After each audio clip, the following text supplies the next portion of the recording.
Starting off this list in our number 10 spot, we have the Waverly Hills Sanatorium. The Waverly Hills Sanatorium in Louisville, Kentucky is a former tuberculosis hospital that is said to be one of the most haunted places in the United States. The hospital was operational from 1910 to 1961 and housed thousands of patients suffering from tuberculosis during that time. The building's dark history, which includes reports of medical experiments, neglect, and mistreatment of patients, has led to numerous reports of paranormal activity. Visitors to the abandoned hospital have reported hearing strange noises, feeling cold spots, and even seeing ghostly apparitions, including the ghosts of former patients and nurses. The most famous ghostly sighting at Waverly Hills is that of a nurse who is said to have taken her own life in one of the hospital's rooms. Her ghost has been seen by many visitors and is said to be one of the most active spirits in the building. The sanatorium's eerie atmosphere and dark history continue to attract ghost hunters and paranormal enthusiasts from around the world. In our number 9 spot today, we have the Prince Edward Heights Mental Hospital. The Prince Edward Heights Mental Hospital, located in Prince Edward County in Ontario, was a psychiatric hospital that operated from 1913 to 1999. The hospital was known for its very controversial treatments and overcrowding,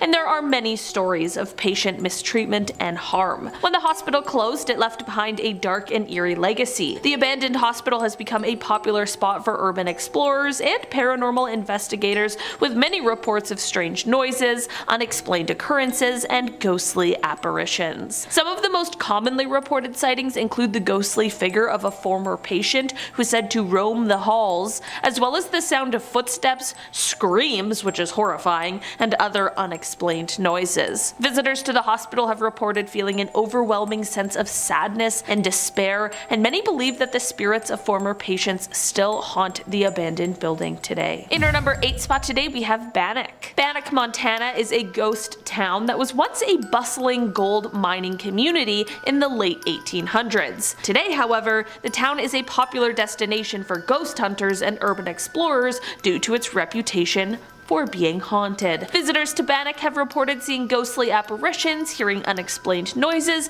and feeling a very strong spiritual energy throughout the town. Some of the most commonly reported sightings include the ghostly figure of a former sheriff who was killed in the line of duty, as well as the ghost of a girl who is said to have died from illness in one of the town's homes. Others have reported feeling a strong sense of unease and fear, particularly in the town's abandoned schoolhouse. Very creepy. While the exact reason for Bannack's haunting remains a mystery, many believe that the town's violent past, which includes the numerous killings and deaths that occurred in its heyday, have left behind a lingering spiritual energy that continues to haunt the town today. In our number 7 spot today, we have the CPR Hospital. The abandoned CPR Hospital is located in Saskatchewan, here in Canada, my home province, and it's a different kind of CPR than you might be thinking. In its past life, this hospital was once a hospital for Canadian Pacific Railway workers in the early 1900s. The hospital closed its doors in the 1980s and has been abandoned ever since. Today, the hospital is a popular spot for ghost hunters and urban explorers,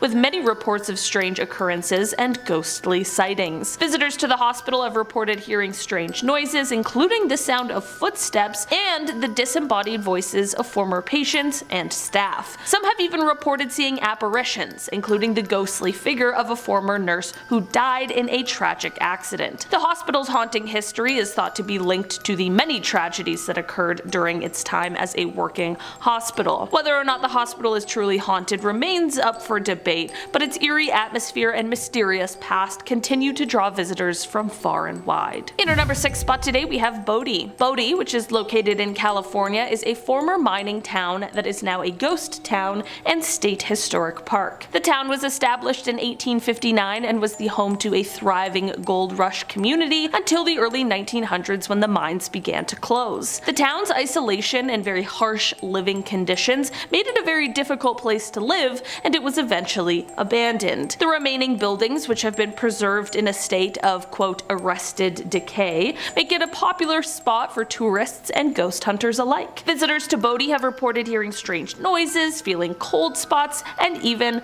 of course, seeing a ghost or two. Some believe that the town's violent history, which includes shootouts and executions, has caused it to become haunted. Others believe that the spirits of former residents still roam the streets, unable to let go of their former lives. Bodie's haunting history and well-preserved buildings make it a fascinating but very eerie place to visit. In our number 5 spot today, we have Val Jour. The abandoned village of Val Jour, located in Quebec, Canada, was once a thriving pulp mill town in the 1920s. However, after the mill closed in the 1940s, the town was abandoned and left to decay. Today, the village is a very popular spot for tourists and explorers, with many reports of strange occurrences and ghostly sightings. Visitors to Val Jour have reported feeling a sense of unease and hearing strange noises, including whispers and footsteps. I think that whispers is like the worst. No, voices is one thing,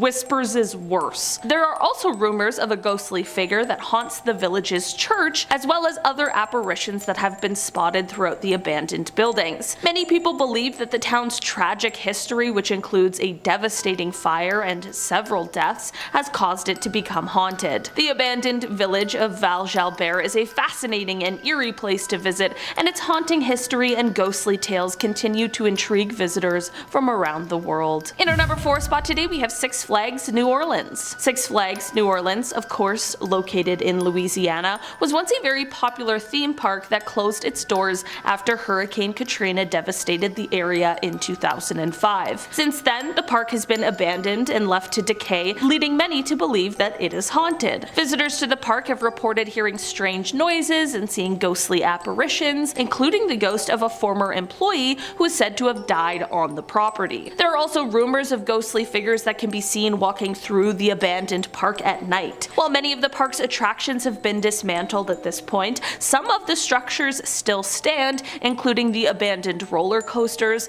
and the very creepy, dilapidated clown head that once served as the park's entrance. The park's haunting history and eerie atmosphere have made it a very popular destination for urban explorers and ghost hunters alike. However, visitors are warned that the property is unsafe and trespassing is strictly prohibited. In our number 3 spot today, we have the Central Experimental Farm. Located in Ottawa, Ontario, this farm is a research facility that has been in operation since 1886. However, despite its scientific purpose, the farm has a reputation for being haunted. Visitors to the farm have reported seeing ghosts, hearing unexplained noises, and also feeling an eerie presence. Some of the most commonly reported sightings include the ghostly figure of a former farm worker who died on the property, as well as the ghost of a woman who is said to haunt the farm's historic farmhouse. There are also rumors of a ghostly horse-drawn carriage that can be seen driving through the farm's fields. While the exact reason for the farm's haunting remains unknown, many believe that the many tragedies that have occurred on the property, including accidents and deaths, have left behind a lingering spiritual energy. The Central Experimental Farm is a fascinating and eerie location, and its haunting history and the ghostly tales surrounding it continue to intrigue visitors from around the world. In our number 2 spot today, we have Centralia. Located in Pennsylvania, this town is often referred to as one of the gateways to hell. That is due to the fire that spread in an underground coal mine underneath the town in 1962. The fire, which is believed to have been started by a trash fire that spread to the coal seam, has been burning for over 60 years and has caused the town to be evacuated due to toxic fumes and the risk of collapse. As the fire still blazes underground, it causes the smoke and poisonous gases to rise up from the ground, not only causing an eerie appearance, but also a very serious health hazard. The temperatures can be so hot in the area that one guy's backyard was measured at 626 degrees Fahrenheit. Sometimes the fire will also burn through supports underground, which in the end turns into a sinkhole. This has caused pets, wildlife, and residents to unsuspectingly get swallowed up into the hole. In 1984, the US government ordered a total evacuation of the town, but a handful of residents refused to leave and even went to court over the right to stay in the town for as long as they live. The abandoned buildings, cracked and buckled roads, and just eerie silence makes it a popular spot for urban explorers and paranormal enthusiasts. Some believe that the town's dark history combined with the ongoing fire has caused the area to become haunted. Finally, in our number 1 spot today, we have the Eastern State Penitentiary. The Eastern State Penitentiary, located located in Philadelphia, Pennsylvania, is known for its haunting history. The prison was operational for almost 150 years from 1829 until its closure in 1971, and it was once the home to some of the country's most notorious criminals, including Al Capone. The prison's imposing Gothic architecture and innovative design, which placed an emphasis on solitary confinement and rehabilitation, made it one of the most famous prisons of its time. However, its harsh conditions and notorious history also make it a popular spot for ghost hunters and people who love all things paranormal. Visitors have reported hearing strange noises, feeling cold spots, and even seeing ghosts, including the ghost of a guard who was killed by an inmate. Some even claim to have been touched or pushed by unseen forces. The prison's eerie atmosphere and dark history continue to fascinate as well as frighten visitors to this day. Starting us off at number 10 is Maple Hill Cemetery. Founded in 1822, this cemetery is the oldest and largest burial ground in the state, where roughly 80,000 people have been laid to rest. But with that many souls in one place, it only takes a matter of time before people start noticing something strange happening. While during the day, you may be spared from witnessing a horrifying spirit, it's said at night the tortured souls are unearthed, roaming the grounds in search of answers. Most unsettling is the park on the property, also known as the Dead Playground. Oh gee, that sounds inviting, don't you think? Apparently it's nicknamed that as many young people are buried in the area, and visitors brave enough to see for themselves what goes on claim that at night the trapped souls of the young can be seen playing around the park, while their creepy giggles echo throughout the grounds. But whatever you do, make sure you pay respect to Mary Bibb. If you knock on her mausoleum walls, she will reply with a gentle creak of her rocking chair buried inside. But if you forget to greet her, well, she just might haunt you forever.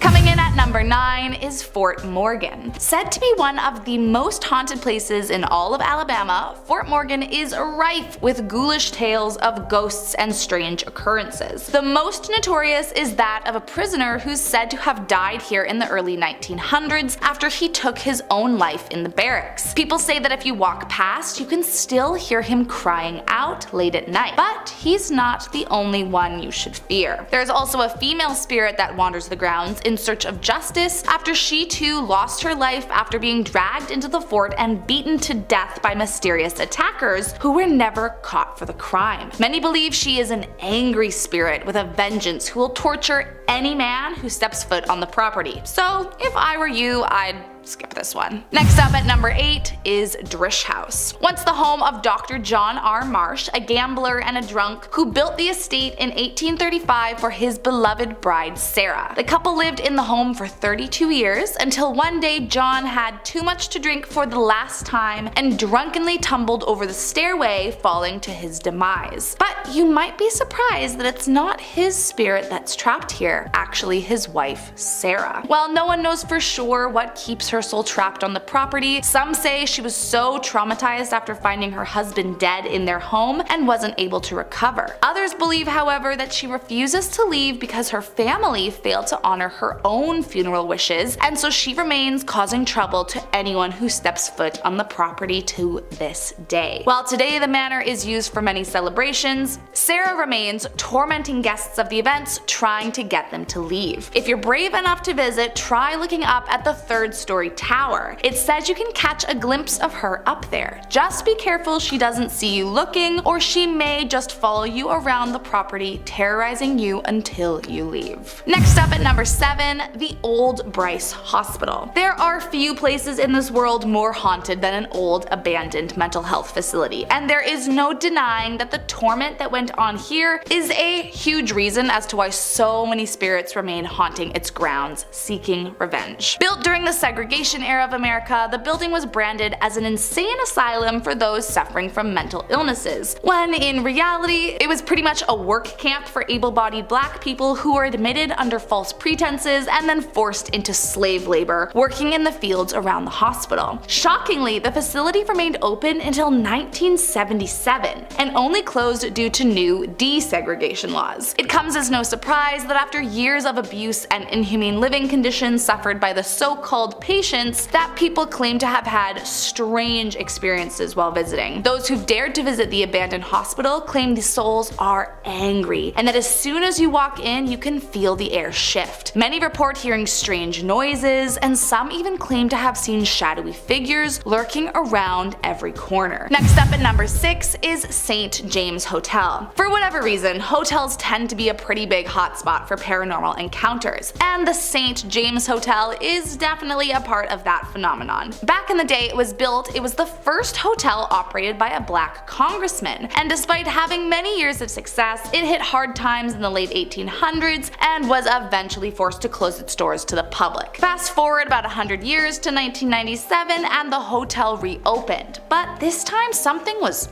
off about the building. Something just wasn't right. During its century-long time as an abandoned building, it became a horrifying hub for lost souls, and I guess they decided to remain, haunting all those that dare stay the night. Visitors claim seeing full-bodied apparitions sitting at the bar, or witness lights shutting off out of nowhere. But most creepy of all was a recorded visit when a psychic research team was brought in, and they walked the grounds asking if anyone was there, but they never heard a response back. But later on, when they played the tapes, an older man's voice responded saying, "Well, that's a stupid question," making everyone in the room jump. So, what do you say? Are you brave enough to pay the ghosts a visit? Coming in at number 5, Cahaba Ghost Town. It likely comes as no surprise that a ghost town is also home to thousands of unsettling spirits, but few are more terrifying than Cahaba. Once the capital city of Alabama, it was abandoned after the Civil War when terrible flooding led to most of the buildings falling into complete disrepair, and so the citizens who survived were forced to leave for good. Today, nothing remains but the ruins of what used to be, including a church, a few cemeteries, and the Barker Mansion and its slave quarters. And I mean, that is just all the ingredients for a haunted ghost town if I've ever heard of one. Those that have tried to visit the once booming city recount that as soon as you enter the town's borders, cell service gets spotty and unreliable, only to be completely fine as soon as you step even 1 foot off the border of the town. While that alone might not scare visitors away, there are also countless reports of visitors witnessing terrifying apparitions and hearing the voices of the dead crying out at night for revenge. So visit at your own risk, but don't say I didn't warn you.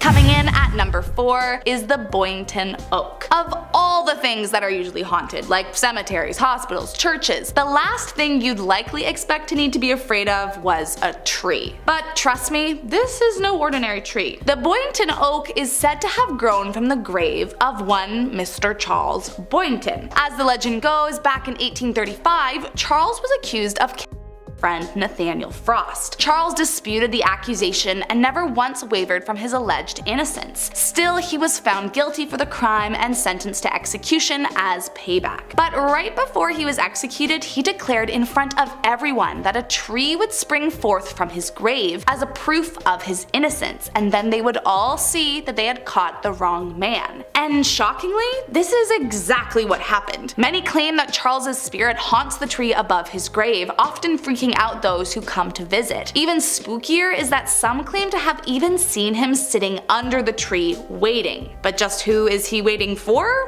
No one knows exactly. Coming in at number 3 is SLO Furnaces. Once built as a means to access iron ore, coal, and limestone, the SLO Furnaces were far from a safe place to work. It's believed over the years at least 47 men lost their lives working at the furnaces due to the incredibly dangerous work conditions. But the most talked about is that of James Slag Wormwood, a former foreman of the furnaces known for being cruel to his employees and who died after slipping and falling into a pool of molten iron ore. Although there is rumor he may have been pushed by his workers, forced to the brink after his unending abuse. Still, after Wormwood's death, strange things started happening more and more frequently. Workers were seeing strange things, hearing strange noises, and started to feel like they were going crazy. Employees were being found injured or seen tripping and falling out of nowhere. Each of them recounted that an angry man covered in burns had tried to push them after screaming at them to get back to work. Then in 1971, a watchman encountered what he described as a half-man, half-demon who tried to push him up the stairs. After the watchman refused the spirit's advance, he was badly beaten by the entity until he fell unconscious. Later, while being examined, he was found to be covered in severe burns where he says he was beaten. So unless you're looking to be beaten up by an angry spirit and covered in burns from the blows,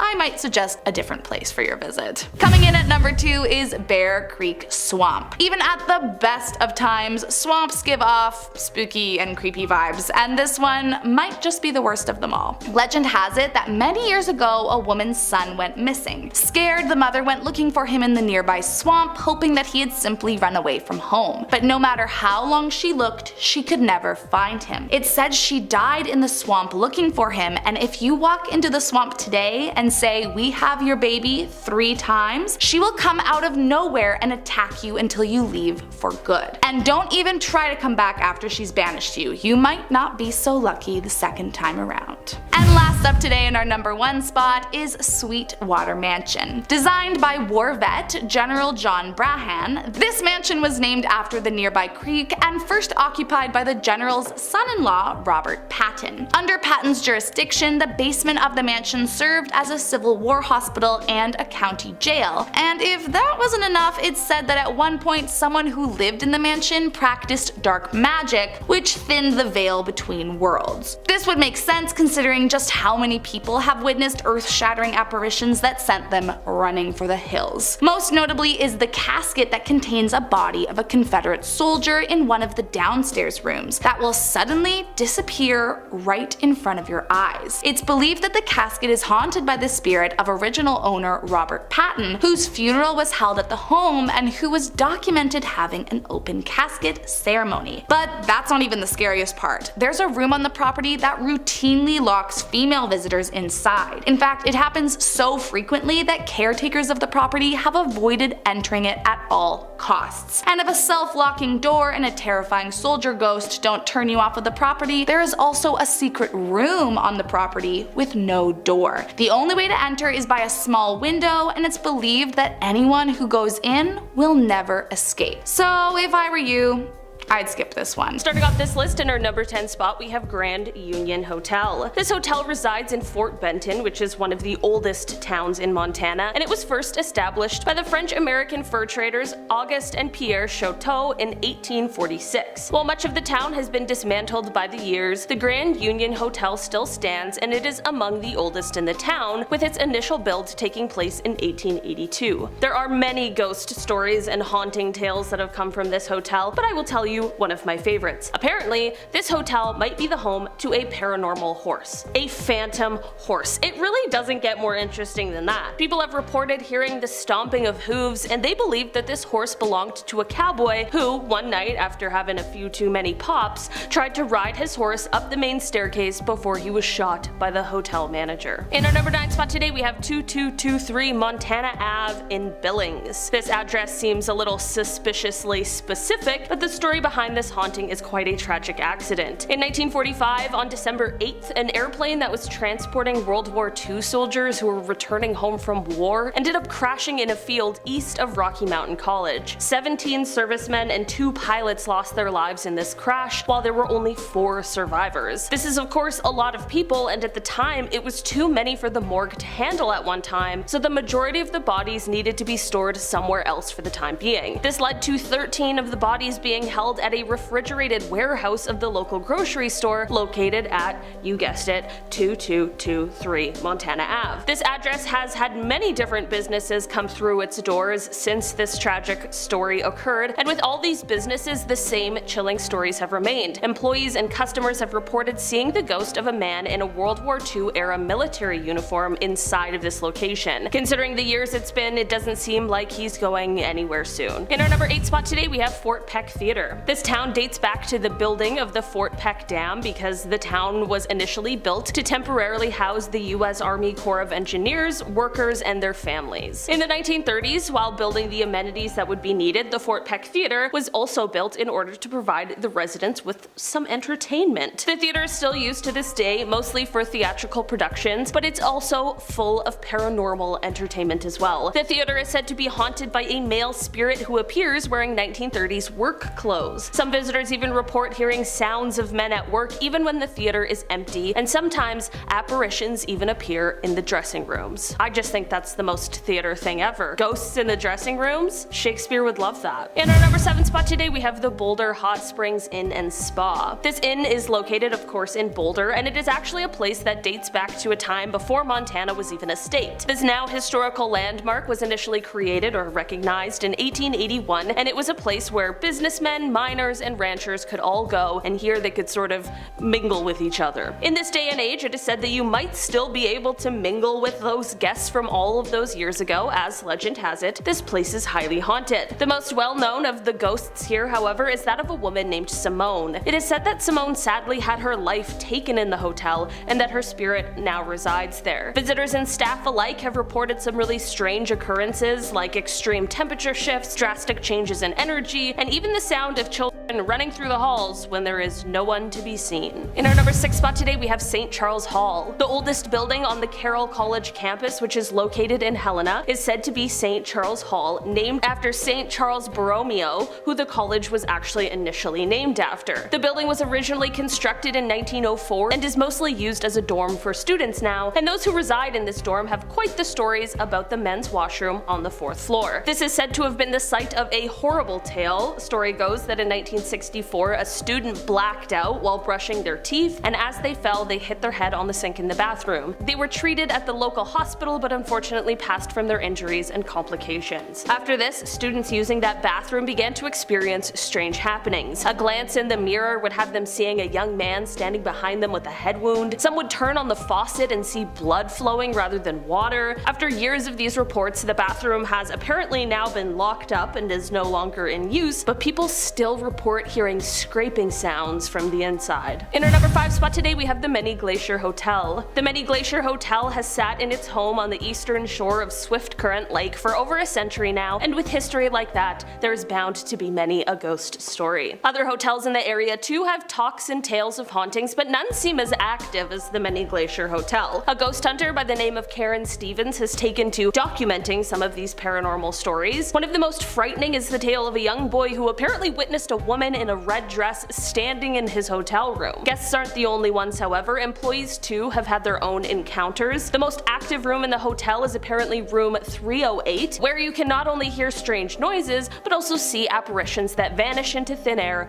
just as quickly as they appeared. In our number 4 spot today, we have the Daly Mansion. This mansion is located in Hamilton, and in its previous life, it was the farmhouse to the Copper King Marcus Daly. He purchased this home in 1886 and put it through some extensive renovations for it to become the sort of Georgian revival style that it still has today. In 1941, when Margaret Daly passed away, the house fell into disrepair after several years of being neglected, and this led to the state purchasing it in 1986. The state began restoration work on the property, and this is when many of the haunting tales started to spread. Smoking, of course, is not allowed in the home in this day and age, but many visitors to the home have experienced the distinct smell of a cigar smoke that seems to be coming from what was once the office of Marcus Daly. Not only this, but in the music room, there is a painting that just can't quite seem to stay on the wall, but no one has ever seen it fall off. Some even report to have seen the ghost of Mrs. Daly themselves. In our number 3 spot today, we have Grasshopper Glacier. This place is quite different than the others on this list, but for me, this place is the stuff of nightmares. Yeah, if you aren't a fan of bugs,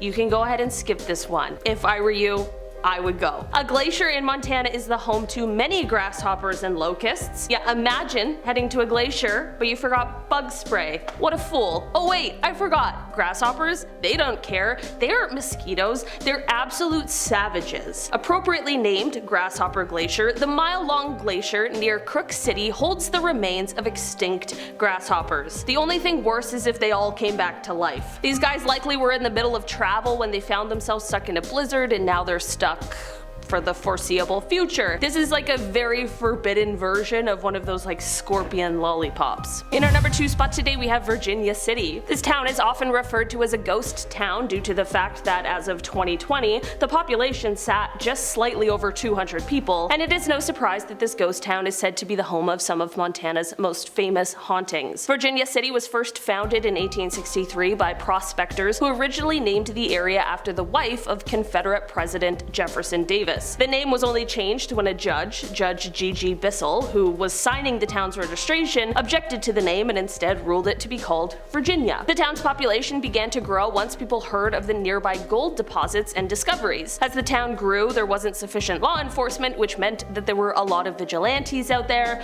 looking to take the law into their own hands. This led to many people who were suspected of being traveling robbers being hanged by said vigilante groups. By the time the 1940s rolled around, the town was in ruins. Charles and Sue Bovey ended up coming and buying up all the property they could, and the town now remains a tourist site, but not without some ghostly tales to spice up the story. One of the most well-known ghosts is that of a tall man in a blue Civil War soldier's coat, and he is often said to be found walking around the town's boardwalk at night, smoking as he strolls. Another one of the most famous sightings is that of a woman and a young girl. Little is known about their story, but they are often cited by tourists. In our number 1 spot today we have Deer Lodge. Deer Lodge at the Old Montana Territorial Prison, now known as the Old Prison Museum, once held prisoners for over 100 years. It apparently was quite a lousy place during that time that was full and overcrowded and had terrible food, and it was just a very dangerous place. Many inmates took each other's lives here, and with all of the stories from when this was a prison, it's just clear that if any place were to be haunted, it would absolutely be this one. There even was a huge riot that broke out in 1959. Since this prison closed down in the 1970s, the tales haven't become any less grim. Visitors report hearing eerie noises, and some have even felt the sensation of being touched. Many people believe that the ghost of convicted killer Paul Eitner, known as Turkey Pete, still haunts cell number 1. He was incarcerated at the prison for 49 years before he passed away in 1967. Starting off at number 10 is the Old Wasu Club. What was once a high-class bar reserved for the wealthiest men in Virginia City, Nevada, is now one of the most haunted places in the state. You see, as the riches dwindled, so did the clientele that began to roam around, and soon enough, anyone with cash for a beer was welcome inside the saloon. And it didn't take long before the bar became a frequent hotspot visited by Johns looking for a cheap night of fun away from their wives. However, along with the new nightlife, the new patrons also brought lots of violence, with bar fights becoming a near nightly incident. The next thing you know, bar fights turned into fights with the working ladies. These women were being killed by the patrons if they wouldn't give them what they wanted. Today, the building is mostly used for commercial properties, but many ghosts have been reported haunting the once wealthy halls, especially the ghost of Lena. Legend has it that Lena was once one of the girls working in the bedrooms back in the day, and tragically she was killed by one of the Johns on the 3rd floor. But she's not the only ghost who roams the halls, as allegedly the man who killed Lena felt such guilt over what he did that he took his own life the very next day on the 2nd floor. To this day, his ghost is seen walking around looking for Lena and sometimes even crying out her name. Next up at number 9, the Clown Motel. There are a few things that rival my fear of dolls, but if there is one thing that comes close, it would probably be clowns. So a motel that's entire theme and brand is that it's filled head to toe with clowns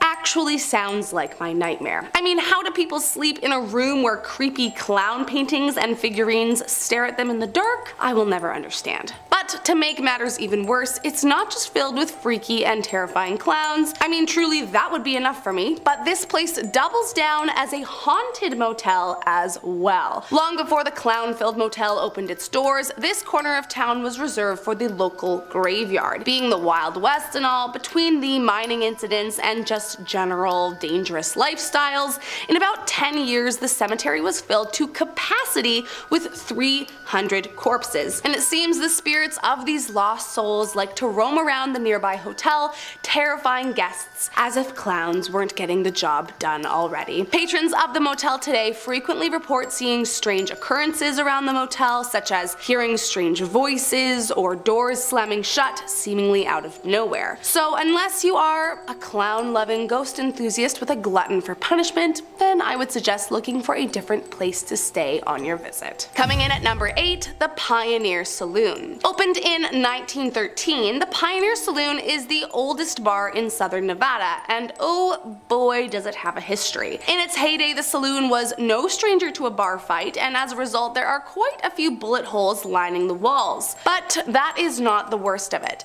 It's said American actor Clark Gable frequented this establishment and was here waiting for Carole Lombard the night that a search party went out looking for her after a nearby plane crash. But the most tragic story is that of the bartender, who's said to have taken his own life right before a full house of patrons. As a result, many have said that the Pioneer Saloon is home to a whole mess of spirits. Of course, most famously the bartender, but also an entity referred to as Ruby, and even the ghost of Carole Lombard herself. Over the years, many paranormal investigators have popped in hoping to snag a recording of a strange noise or catch an unusual sighting on video, and believe it or not, they all claim to have been successful. But it's not just the experts. Patrons of the bar too claim to see doors slam shut or hear gunshots at night.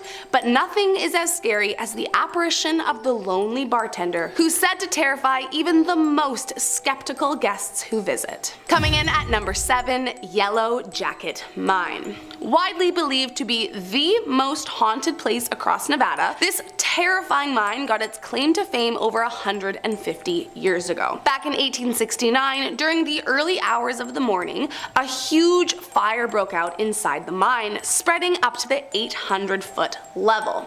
Completely unaware, the day crew began their workday descending into the mine, and soon burning timbers started collapsing around them, trapping them inside. Despite firefighters arriving on the scene, the water pressure wasn't strong enough to extinguish the fire, and so the blaze continued for the next 3 weeks. Tragically, 39 miners lost their lives inside, but the strange thing is that only 34 bodies were ever recovered. Many over the years have wondered where the remains of the missing miners have gone, but one thing is for sure, all the men's spirits have stayed behind to haunt any who step foot on the property. Today, while you can't enter the mine itself, those that visit the area have reported seeing blue and white orbs floating around the main entrance. But most frightening of all are the screams and cries that can be heard echoing from the tunnels below. Coming in at number 6, Zak Bagans' Haunted Museum. It may be a popular tourist attraction for Las Vegas visitors, but that doesn't mean it's not also a terrifyingly haunted museum. If you don't already know, Zak Bagans was once one of America's most famous TV ghost hunters and spent years collecting some of the most creepy, evil, and possessed trinkets this world has to offer. So what's an ex-ghost hunter to do with all his haunted memorabilia? Why, make a haunted museum, of course. If you dare visit the museum today, you'll find the items encased in glass and behind velvet ropes to keep you from touching them. But that doesn't stop the frightening spirits that haunt them from freaking out the patrons anyways. Inside the museum are 30 rooms, each filled with cursed items and riddled with haunted spirits, such as haunted dolls, a cursed rocking chair that is believed to be the inspiration behind the actual haunting in the movie The Conjuring, and the original die-book box. The die-book box, for those that are not aware, is believed to be the most haunted object on the planet. The die book originates from Jewish folklore and is an evil entity that will possess the living and never leave. And as the legend goes, you are never to open the die book box, otherwise the entity will escape and wreak havoc on anyone in its path. Coming in at number 5, the Hoover Dam. This popular tourist destination spanning the Colorado River between Arizona and Nevada is revered as a spectacular feat of engineering. The construction on this behemoth began back in 1931 and it took 5 years to complete. But make no mistake, the history of this dam is not a squeaky clean slate. In fact, it's said that a whopping 112 people died during its construction, and that each and every one one of them haunts the dam to this day. And if that wasn't dark enough, rumor has it that some of the workers who fell to their deaths were actually permanently encased in the dam's concrete. While the concrete may encase their physical bodies, their spirits are said to roam the grounds, terrifying anyone who they come into contact with. Many believe the spirits are angry to have lost their lives to the project and are there to take revenge on those who reap the benefits they never got to. Visitors and staff alike have reported cold spots, flickering electricity, equipment malfunctions, and finding missing items turn up in completely inexplicable places as soon as they are on the property. So just be careful if you ever decide to stop on by, you never know what could happen. Next up at number 4, the Overland Hotel and Saloon. Back in the day, the county of Pioche was a near lawless pit filled with danger and bloodshed. Over the years, it's said 72 souls were laid to rest across the county, and it's believed they all remain haunting the grounds to this day. Nicknamed Nevada's liveliest go town, Pioche might have a tamer facade during the day, but at night it's just as wild as it was back in the day. But the most terrifying spot of them all is said to be the Overland Hotel and Saloon. Although the Overland that stands today was rebuilt after a tragic fire in 1948, the spirits that haunt the grounds were not deterred. In fact, some say they even came back with a vengeance. So much so that a few years back, a crew for the TV show Ghost Adventures decided to try their hand and check out the rumors for themselves, and as they tell it, they recorded some of the most successful interactions with spirits at this hotel than anywhere else to date. To be clear, successful for a paranormal investigator pretty much translates to a thing of nightmares for anyone else. To top it off, guests continuously report witnessing shadowy figures lurking in the corners and slamming doors, and some guests even say they've been physically shaken by spirits until they awake. In fact, this place is so haunted that staff say you need to tell them if you want to avoid ghosts, as there are only a few select rooms that the spirits tend to stay away from. That being said, you are never truly safe from their presence. Coming in at number 3, the Silver Queen Hotel. Built back in 1876, the Silver Queen is just about the oldest hotel in the state, and not much has changed since the days it opened its doors. Beautifully restored to maintain its 19th century authenticity, it's not just the brass hardware that has stayed since the early days, but some of the patrons too. The most famous of which is the ghost of Rosie, believed to be the spirit of a woman of the night who was a frequent and favorite patron of the Silver Queen Hotel in its heyday, but who tragically took her own life in the very hotel she worked in. As the story goes, a few of her clients became violent towards her, and Rosie, depressed and seeing no way out of this life, decided to end it herself in her bathtub of room 11. To this day, it's said room 11 is haunted by her ghost, and those that have stayed there say they routinely hear rattling doorknobs, phantom footsteps, and disembodied voices echo throughout.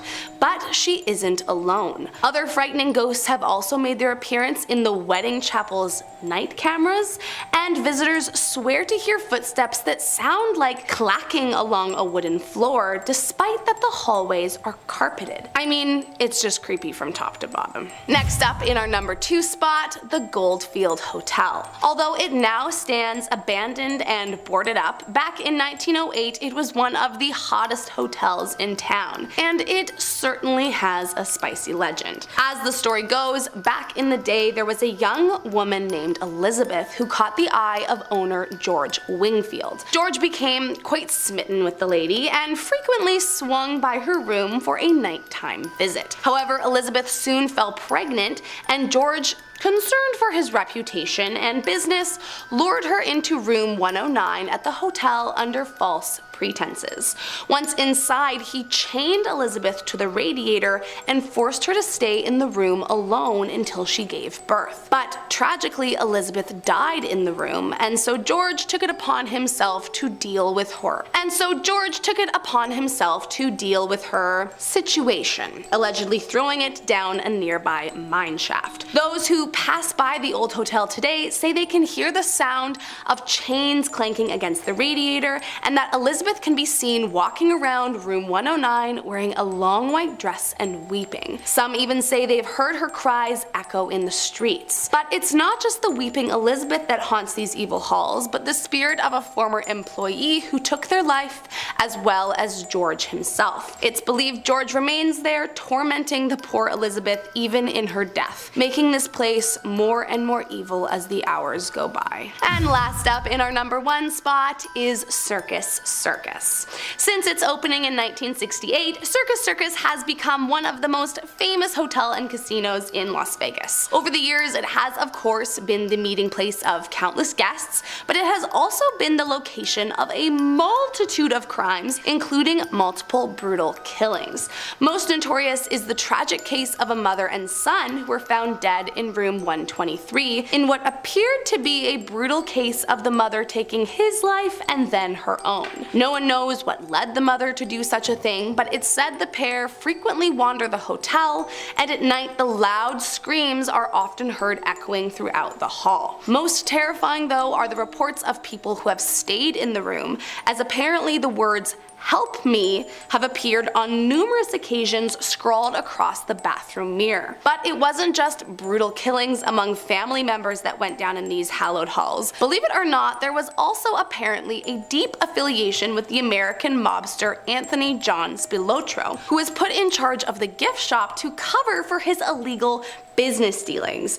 As you can imagine, with mobsters frequenting the establishment, there was quite a lot of bloodshed going on in the shadows, and so many of the other ghosts are suspected to have been the victims of Spilotro and his men. However, some even believe Spilotro himself, who was brutally killed by his employer, haunts the halls hoping to get revenge on the very people who put him in the grave all those years ago. Number 10, Bragg Road, Saratoga. The Big Thicket in southeast Texas is a dense forested area that runs along the Alabama border, and there are very few roads that cut through it. One of the most infamous is Bragg Road. In 1904, the road was built as a rail line to connect the now abandoned town of Bragg to the now thriving Saratoga. While the rails have long since been torn up, some ghostly reminders of the past still remain. When you drive down this lonely 8-mile long dirt road at night, you, like thousands of others before you, are sure to see what are known as the ghost lights. Basketball-sized orbs of light that float and dance through the air, even changing in color according to some. There are a few stories on what these lights actually are. The most popular story is that a tragedy occurred on a midnight train run. The conductor, sleep-deprived from a long journey through the state, needed some fresh air to wake himself up. He stuck his head out the window, and in a freak accident, he was decapitated by a tree. And now his spirit is wandering the road, searching for his lost head. The other prevailing theory is that the light is a ghostly lantern belonging to a groom whose bride left him at the altar. He went searching for her in the forest at night, but has still never found her to this day. Number 9, Baker Hotel, Mineral Wells. Mineral Wells is known for its, you guessed it, mineral-rich water.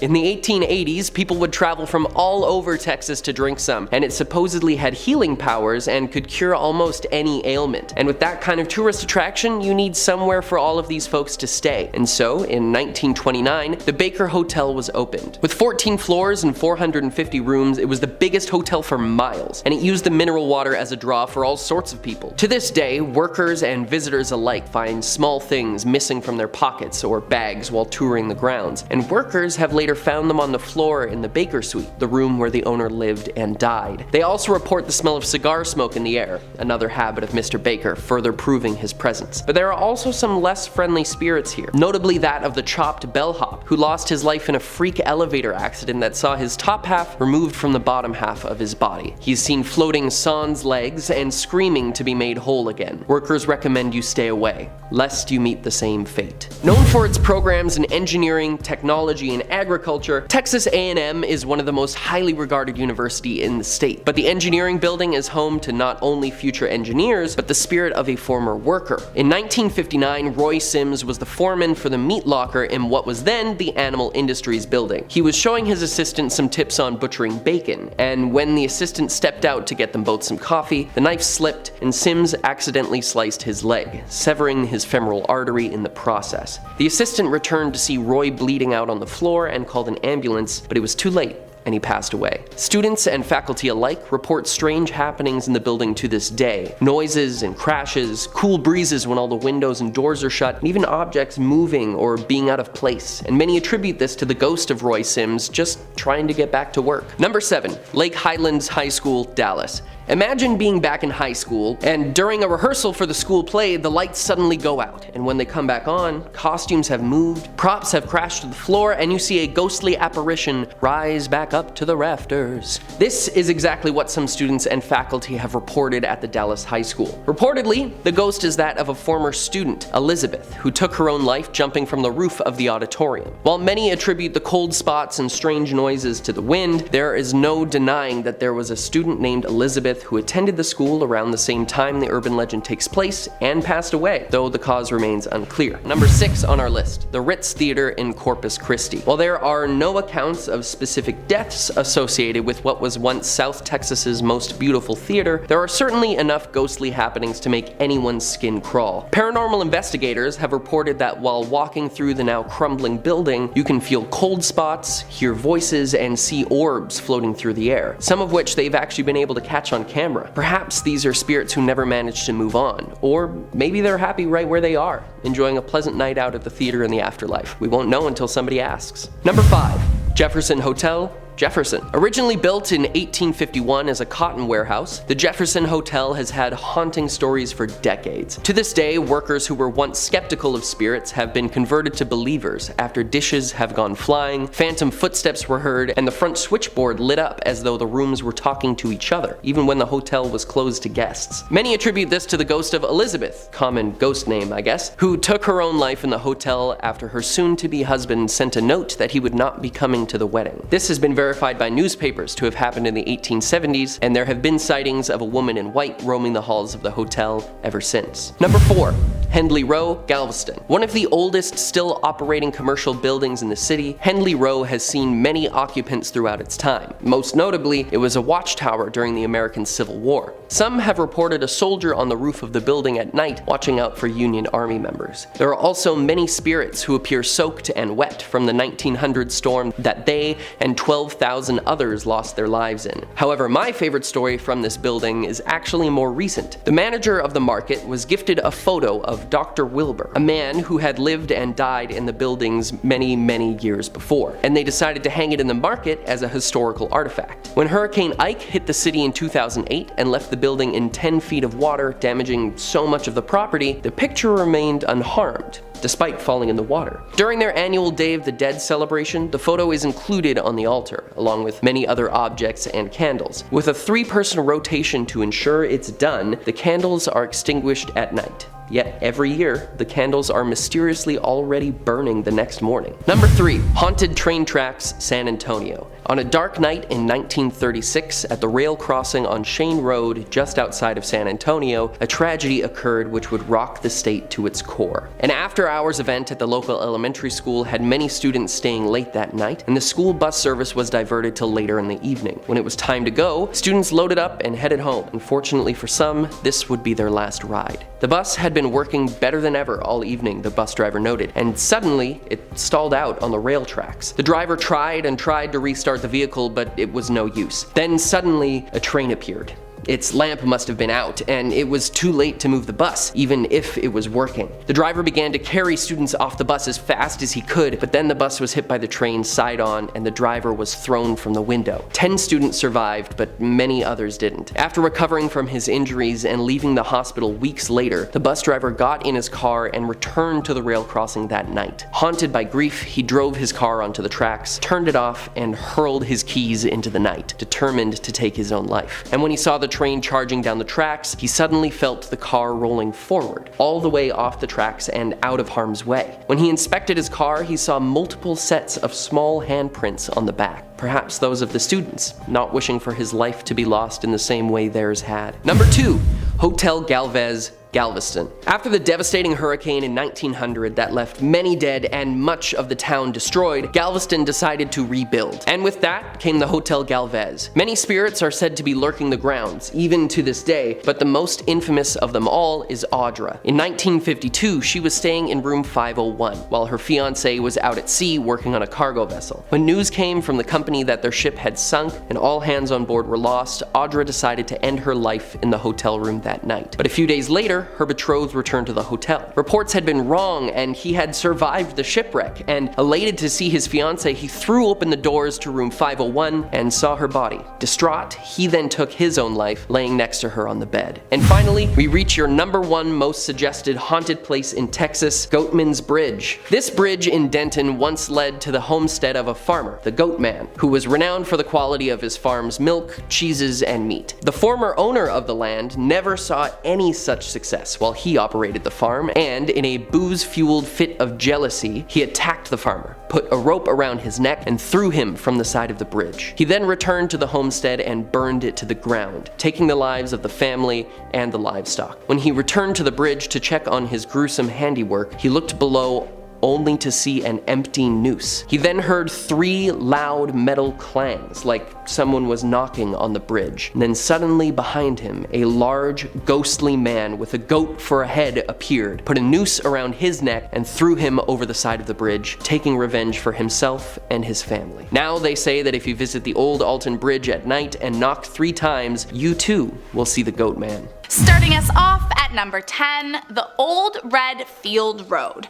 Said to be extremely active with spirits, keep your eyes peeled if you ever find yourself driving down this road. Those that try find that their flashlights and radios suddenly stop working, and some even say their cars begin acting up as soon as they start to approach. One driver in fact said that the hood of their car flew open on site, and when they went to go and check it out, there was no explanation for why it would have done that. Visitors claim that countless ghosts roam the road, walking up and down, likely coming from the nearby cemetery, and that they feel a sense of deep, unsettling anxiety until they turn off the Old Red Field Road. So maybe if you do visit, just find an alternate route. Next up at number 9, Cotter Bridge. Located in a small town of less than 900 people, during the day the bridge is a world-renowned hotspot for trout fishing, visited by residents and tourists alike. But things take a turn after the sun goes down, and locals say that this bridge is haunted by some truly terrifying spirits. Residents say that at night you can hear the cries of an infant coming from the bridge, and the sounds of young people playing for hours and hours. But most haunting of all is the woman who can be seen sprinting from vicious hounds. No one knows who she is or why she's being chased, but the fear of her screaming voice has scared residents from ever daring to get too close. Coming in at number 8, Fort Smith Courthouse. During the late 19th century, Fort Smith was the site of many sentenced to be hanged. In fact, it was rather notorious for it, as the presiding judge at the time, named Isaac C. Parker, got the nickname the Hanging Judge from sentencing a whopping 160 people to their death, 79 of which received the punishment. The hangings happened outside the courthouse in the gallows, perhaps as a warning sign for all to see what happened to criminals.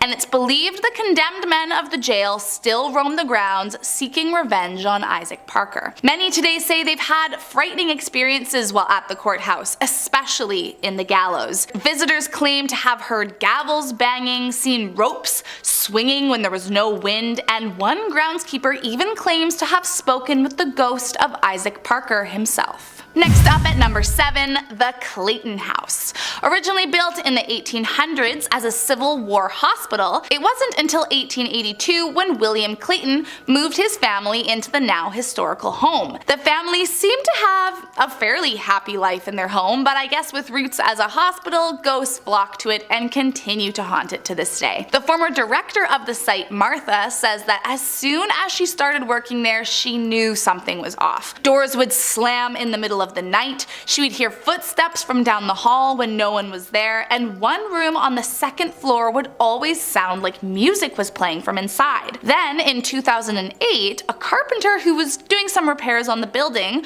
took pictures to keep track of the progress, but when those photos got developed, he saw a woman dressed in brown lurking in the back of one of his photos, and he wasn't the only one to claim to have seen her lurking in the corners. After a while, Clayton's house had kind of a reputation, and so paranormal investigators started visiting, and using EVPs, they got recordings of a man shouting obscenities at someone named Anna, which piqued their interest as one of Clayton's daughters was named Anne. But maybe most terrifying was one woman who says that she was standing by herself in the hotel when her hair was tugged hard. She turned around to see who had snuck up on her, assuming it was a prank, but no one was around and she was all alone. Next up at number 6, the Totem Mounds. A hiking trail might not be the first place you'd expect to be terrifyingly haunted, but it makes much more sense once you know that it leads through the remains of an ancient civilization. More officially referred to as the Plum Bayou Mounds, there were once home to a large group of people beginning around 600 AD. But what no one has been able to figure out since is their sudden and mysterious disappearance in 1050 AD.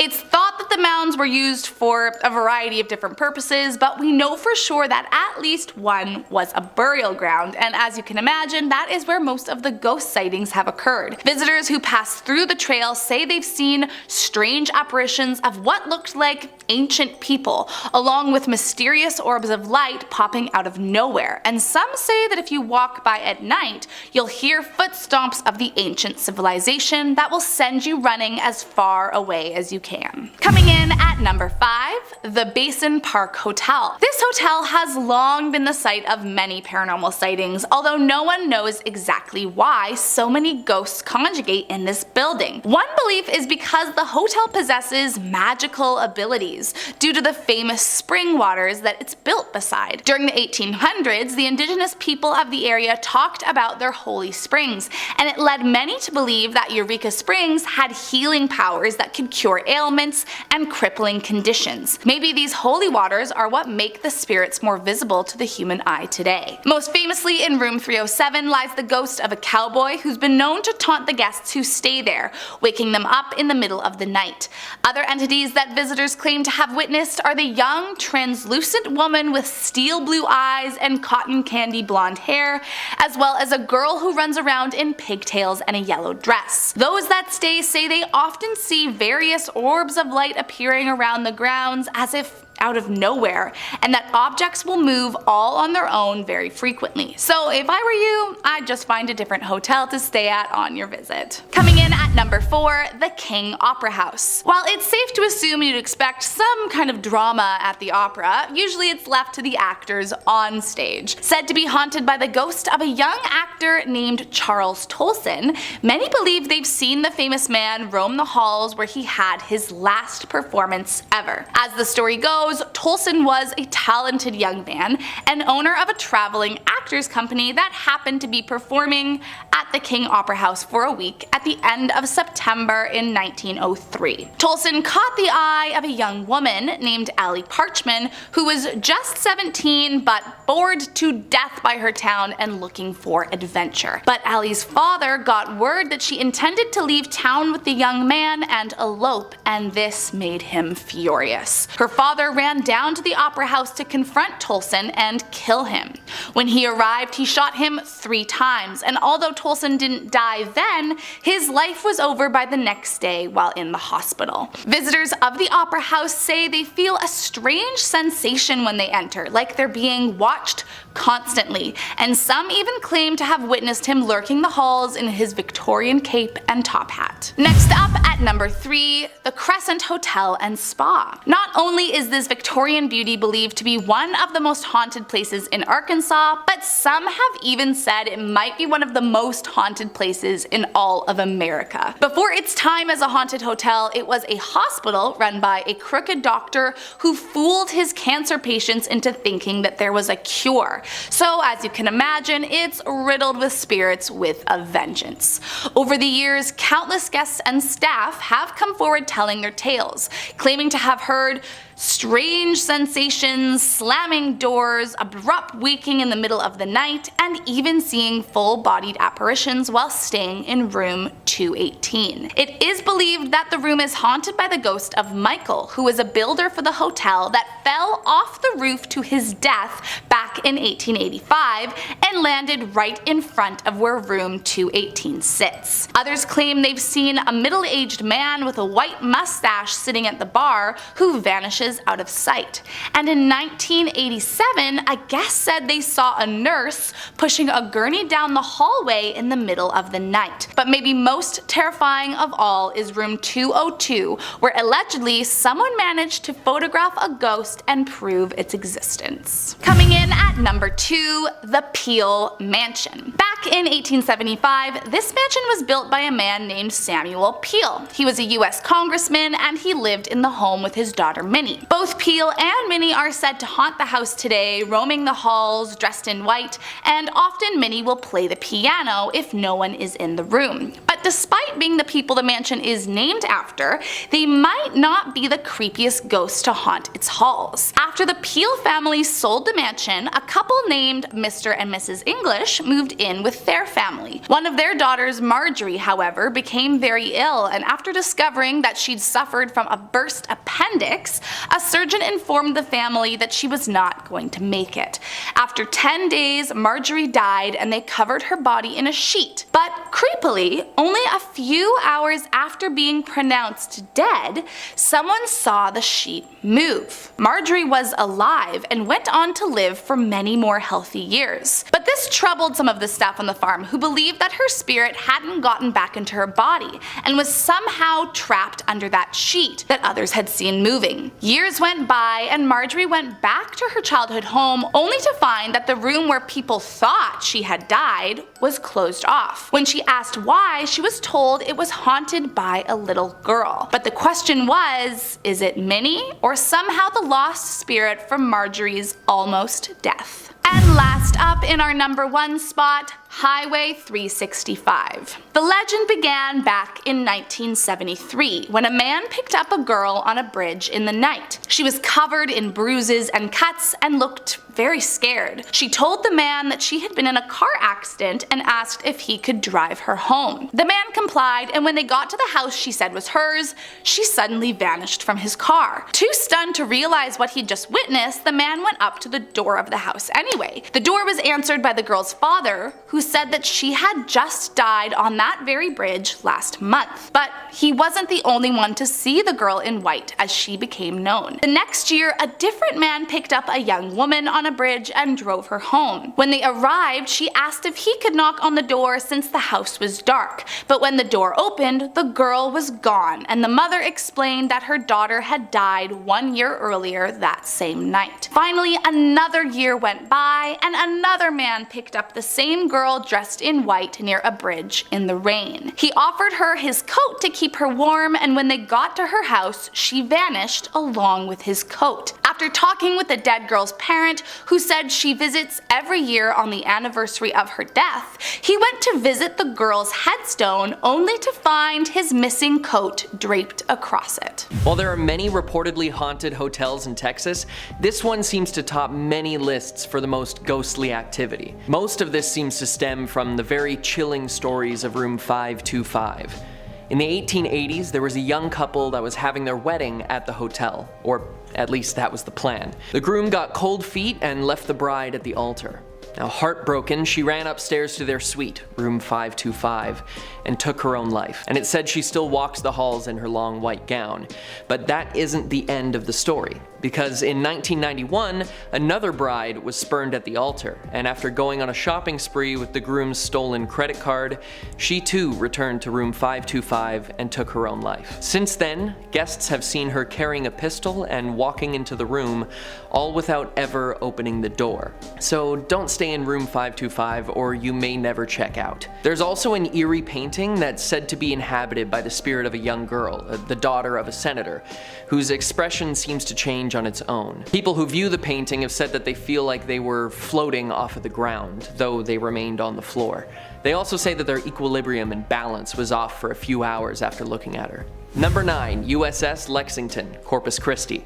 Now before I tell you about this spooky ship, make sure to hit the subscribe button so you can catch all of our amazing videos. As a naval vessel that saw actual battle, there have been multiple lives that were lost on board, including that of an engine room operator who still roams the ship at night waiting for the battle to end. The crew of the ship have often reported flickering lights and doors slamming on their own, which, given that this is a very well-maintained historical site, you'd think that they would have found the cause by now. Maybe it's just the ghosts of sailors lost to time.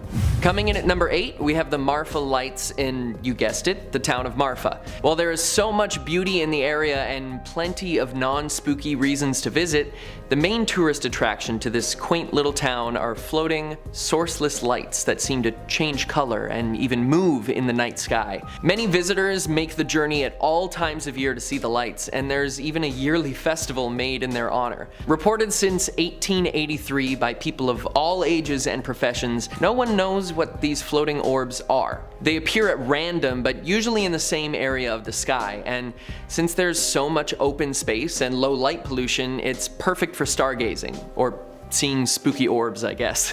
Some say that these lights are UFOs, some say spirits, and others think that they're just headlights. All that I know is that if I see a mysterious floating orb, I'm going the other way. Number 7. Woman Hollering Creek, San Antonio. Said to be the home of La Llorona, or the Weeping Woman, this creepy creek leaves anyone who visits with a sense of dread. As the story goes, La Llorona was a woman who was distraught that her once doting, affectionate husband left her for another woman. And after confronting him and leaving the confrontation with cuts and bruises, she waded into the water, dressed in her best clothes, and drowned herself in the creek, right after doing the same to the rest of her family. Her chilling screams for her children can be heard all the way from the highway, giving her and the creek its very apt name. Many people have felt themselves being drawn towards the water by ghostly voices, and some have even been tugged towards the bank of the creek. Perhaps it's La Llorona looking for her next victim. The screams heard and feelings of being pulled into the water have mostly been reported by younger people, making this all the more terrifying given what La Llorona did. Number 6. El Paso High School. Now, when you're thinking of haunted places, a school isn't exactly the first place that comes to mind, but this one has quite a story. In 1985, the graduating class received their yearbooks, and when basking in the nostalgia of their group photo, they noticed something odd. A woman who no one could identify was in the picture with them. Now, obviously, that would be quite concerning. I know I'd be freaked out if there was someone I'd never seen before standing next to me in a picture. The blurry apparition still has not been identified to this day, but some think it's a student who fell from a window years before who never got to graduate. I say give her the diploma. She's already in the yearbook. Sticking in El Paso, in our number 5 spot is the Plaza Theater Performing Arts Center. As someone who loves the theater, I try to see as many shows as I can, but I think I'll skip visiting this theater, no matter how good the production is. Built in 1930 as a movie house, demolished for a parking lot in the late 80s, and rebuilt as a live theater space, this building has seen many changes, but some things have stayed constant throughout its history. Many workers of the building have reported seeing a man in one of the box seats, in a tuxedo, smoking a cigarette. One crew member recalls seeing him after turning on the stage lights, sitting alone in the box, as though he'd been there for hours already before the lights came on. And when she saw the smoking man, he turned to her and said, "We all have our time to die," and then threw himself headfirst over the balcony, vanishing before he could hit the ground. A former vice president of the theater also recalls seeing a ghostly girl bouncing a ball in the aisles of the theater and always staring. He also noticed that there was a rag doll that seemed to appear and disappear on its own, moving to locations that it couldn't have without someone's help. Even locked doors didn't seem to stop it from appearing in the projection booth. Number 4. Yorktown Memorial Hospital. Established in 1951, this abandoned hospital has been named one of the most haunted places in America. And since over 2,000 patients are said to have died within its walls before it shuttered its doors in 1992, I can see why. Reports of apparitions of people in hospital gowns running through the corridors or hiding in rooms are numerous, along with moving wheelchairs, disembodied voices, and footsteps. But there are some who have even more chilling stories.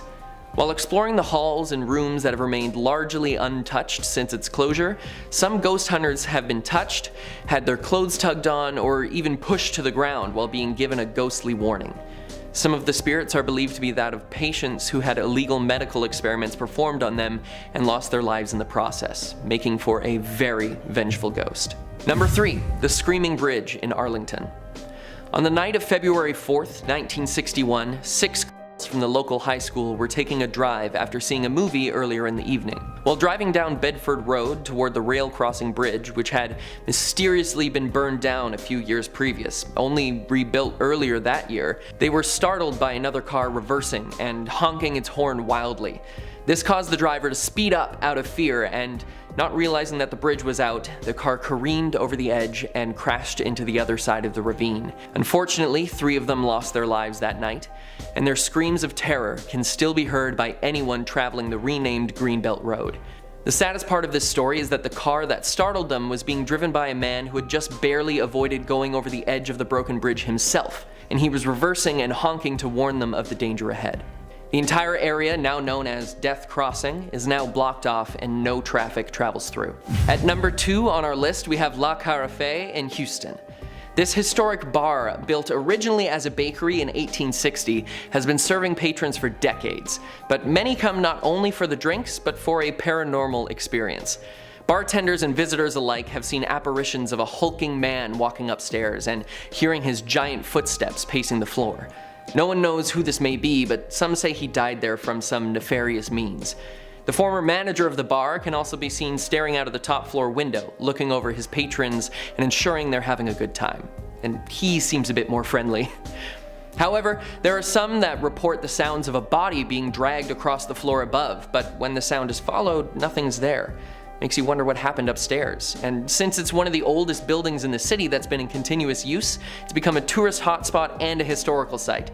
Personally, I won't be stopping in for a drink anytime soon, no matter how good the cocktails are. And finally, number 1, the Alamo.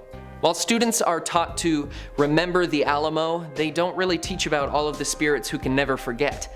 In the infamous battle, thousands of soldiers lost their lives, and many were dumped into mass graves and others left to rot out in the sun, so it makes sense that you'd have some pissed off ghosts wandering the ground. There have been countless reports of soldier apparitions walking with weapons in hand, taking their usual patrol, and even full platoons screaming and charging into battle. Even in the afterlife they couldn't get away from war, and so they continue to fight their invisible enemy. There are also accounts of a small blonde-haired boy hiding in multiple places where the gift shop now stands, so make sure to pick up your haunted keychains. While the buildings are beautiful to look at and the area is interesting to explore, the history can leave one with a haunting feeling, and with all those spirits around, I'd be careful touring here, especially at night. Starting us off at number 10, the Old Red Field Road. Said to be extremely active with spirits, keep your eyes peeled if you ever find yourself driving down this road. Those that try find that their flashlights and radios suddenly stop working, and some even say their cars begin acting up as soon as they start to approach. One driver in fact said that the hood of their car flew open on site, and when they went to go and check it out, there was no explanation for why it would have done that. Visitors claim that countless ghosts roam the road, walking up and down, likely coming from the nearby cemetery, and that they feel a sense of deep, unsettling anxiety until they turn off the Old Red Field Road. So maybe if you do visit, just find an alternate route. Next up at number 9, Cotter Bridge. Located in a small town of less than 900 people, during the day the bridge is a world-renowned hotspot for trout fishing, visited by residents and tourists alike. But things take a turn after the sun goes down, and locals say that this bridge is haunted by some truly terrifying spirits. Residents say that at night you can hear the cries of an infant coming from the bridge, and the sounds of young people playing for hours and hours. But most haunting of all is the woman who can be seen sprinting from vicious hounds. No one knows who she is or why she's being chased, but the fear of her screaming voice has scared residents from ever daring to get too close. Coming in at number 8, Fort Smith Courthouse. During the late 19th century, Fort Smith was the site of many sentenced to be hanged. In fact, it was rather notorious for it, as the presiding judge at the time, named Isaac C. Parker, got the nickname the Hanging Judge from sentencing a whopping 160 people to their death, 79 of which received the punishment. The hangings happened outside the courthouse in the gallows, perhaps as a warning sign for all to see what happened to criminals, and it's believed the condemned men of the jail still roam the grounds seeking revenge on Isaac Parker. Many today say they've had frightening experiences while at the courthouse, especially in the gallows. Visitors claim to have heard gavels banging, seen ropes swinging when there was no wind, and one groundskeeper even claims to have spoken with the ghost of Isaac Parker himself. Next up at number 7, the Clayton House. Originally built in the 1800s as a Civil War hospital, it wasn't until 1882 when William Clayton moved his family into the now historical home. The family seemed to have a fairly happy life in their home, but I guess with roots as a hospital, ghosts flock to it and continue to haunt it to this day. The former director of the site, Martha, says that as soon as she started working there, she knew something was off. Doors would slam in the middle of the night, she would hear footsteps from down the hall when no one was there, and one room on the second floor would always sound like music was playing from inside. Then, in 2008, a carpenter who was doing some repairs on the building took pictures to keep track of the progress, but when those photos got developed, he saw a woman dressed in brown lurking in the back of one of his photos, and he wasn't the only one to claim to have seen her lurking in the corners. After a while, Clayton's house had kind of a reputation, and so paranormal investigators started visiting, and using EVPs, they got recordings of a man shouting obscenities at someone named Anna, which piqued their interest as one of Clayton's daughters was named Anne. But maybe most terrifying was one woman who says that she was standing by herself in the hotel when her hair was tugged hard. She turned around to see who had snuck up on her, assuming it was a prank, but no one was around and she was all alone. Next up at number 6, the Totem Mounds. A hiking trail might not be the first place you'd expect to be terrifyingly haunted, but it makes much more sense once you know that it leads through the remains of an ancient civilization. More officially referred to as the Plum Bayou Mounds, they were once home to a large group of people beginning around 600 AD. But what no one has been able to figure out since is their sudden and mysterious disappearance in 1050 AD. It's thought that the mounds were used for a variety of different purposes, but we know for sure that at least one was a burial ground, and as you can imagine, that is where most of the ghost sightings have occurred. Visitors who pass through the trail say they've seen strange apparitions of what looked like ancient people, along with mysterious orbs of light popping out of nowhere, and some say that if you walk by at night, you'll hear footsteps of the ancient civilization that will send you running as far away as you can. Coming in at number 5, the Basin Park Hotel. This hotel has long been the site of many paranormal sightings, although no one knows exactly why so many ghosts conjugate in this building. One belief is because the hotel possesses magical abilities due to the famous spring waters that it's built beside. During the 1800s, the indigenous people of the area talked about their holy springs, and it led many to believe that Eureka Springs had healing powers that could cure ailments and crippling conditions. Maybe these holy waters are what make the spirits more visible to the human eye today. Most famously, in room 307 lies the ghost of a cowboy who's been known to taunt the guests who stay there, waking them up in the middle of the night.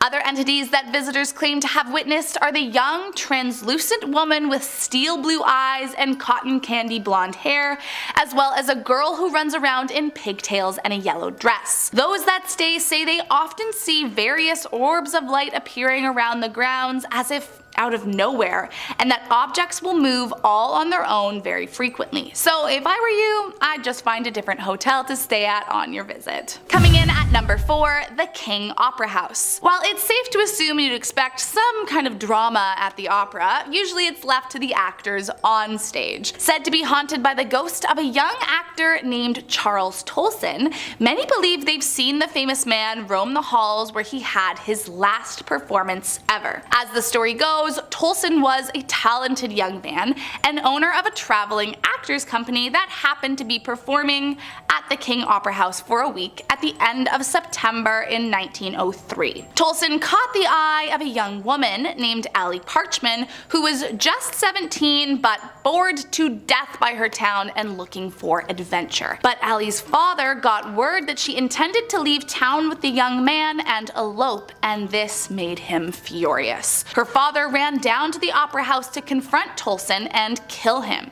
When he arrived, he shot him 3 times, and although Tolson didn't die then, his life was over by the next day while in the hospital. Visitors of the opera house say they feel a strange sensation when they enter, like they're being watched constantly, and some even claim to have witnessed him lurking the halls in his Victorian cape and top hat. Next up at number 3, the Crescent Hotel and Spa. Not only is this Victorian beauty believed to be one of the most haunted places in Arkansas, but some have even said it might be one of the most haunted places in all of America. Before its time as a haunted hotel, it was a hospital run by a crooked doctor who fooled his cancer patients into thinking that there was a cure. So as you can imagine, it's riddled with spirits with a vengeance.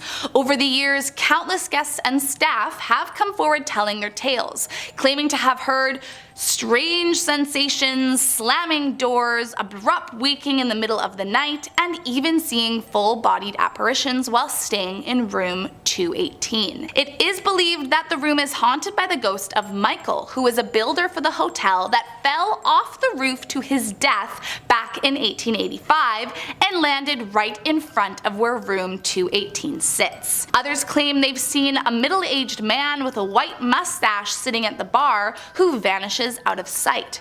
And in 1987, a guest said they saw a nurse pushing a gurney down the hallway in the middle of the night. But maybe most terrifying of all is room 202, where allegedly someone managed to photograph a ghost and prove its existence. Coming in at number 2, the Peel Mansion. Back in 1875, this mansion was built by a man named Samuel Peel. He was a US congressman and he lived in the home with his daughter Minnie. Both Peel and Minnie are said to haunt the house today, roaming the halls dressed in white, and often Minnie will play the piano if no one is in the room. But despite being the people the mansion is named after, they might not be the creepiest ghosts to haunt its halls. After the Peel family sold the mansion, a couple named Mr. and Mrs. English moved in with their family. One of their daughters, Marjorie, however, became very ill, and after discovering that she'd suffered from a burst appendix, a surgeon informed the family that she was not going to make it. After 10 days, Marjorie died and they covered her body in a sheet. But creepily, only a few hours after being pronounced dead, someone saw the sheet move. Marjorie was alive and went on to live for many more healthy years. But this troubled some of the staff on the farm, who believed that her spirit hadn't gotten back into her body and was somehow trapped under that sheet that others had seen moving. Years went by and Marjorie went back to her childhood home, only to find that the room where people thought she had died was closed off. When she asked why, she was told it was haunted by a little girl. But the question was, is it Minnie or somehow the lost spirit from Marjorie's almost death? And last up in our number 1 spot, Highway 365. The legend began back in 1973 when a man picked up a girl on a bridge in the night. She was covered in bruises and cuts and looked very scared. She told the man that she had been in a car accident and asked if he could drive her home. The man complied, and when they got to the house she said was hers, she suddenly vanished from his car. Too stunned to realize what he'd just witnessed, the man went up to the door of the house anyway. The door was answered by the girl's father, who said that she had just died on that very bridge last month. But he wasn't the only one to see the girl in white, as she became known. The next year, a different man picked up a young woman on a bridge and drove her home. When they arrived, she asked if he could knock on the door since the house was dark. But when the door opened, the girl was gone, and the mother explained that her daughter had died 1 year earlier that same night. Finally, another year went by, and another man picked up the same girl dressed in white near a bridge in the rain. He offered her his coat to keep her warm, and when they got to her house, she vanished along with his coat. After talking with the dead girl's parent, who said she visits every year on the anniversary of her death, he went to visit the girl's headstone only to find his missing coat draped across it. Starting us off at number 10, the hanging jail. Actually called the Beauregard Parish Jail, it opened in 1915 and it was actually kind of a big deal because it had extraordinary amenities for a jail. Each cell had a window and a bathroom, and cells on the top floor even had a skylight. But despite its beautiful architecture, it was also the site of Louisiana's first double execution. In 1926, 2 men were committed after killing and robbing a taxi driver and sentenced to be hanged. They claimed innocence, but still the verdict passed and the 2 men died in the jail, giving it the infamous name. It remained open until 1981, and now a museum. It's believed to be haunted by the 2 men along with other inmates who felt they were unjustly put behind bars. Many have reported being pushed or hearing voices while visiting, and some have even captured photos of strange, inexplicable, shadowy figures lurking on the porch and window, leaving no other explanation than to assume the jail remains a haunted and terrifying place to visit. Coming in at number 9, Pleasant Hall. This story has 2 versions, so I will let you decide which one you think is true. Once upon a time, while attending the Louisiana State University, a resident tragically took her life in the now infamous room 312. One story says the girl killed her boyfriend in a fit of rage and then, shocked at her actions, took her own life because she could not live with what she had done. The other story claims the girl jumped out of the window of her room and fell to her impending doom, terrifying the students on campus that witnessed the horrifying sight. But which one really happened? Well, it seems that is the hard part to find out. But what's not difficult to know is that the spirit of the girl remains, haunting Pleasant Hall to this day. Students have reported seeing her ghost roam the campus and hearing strange noises coming from the other side of room 312.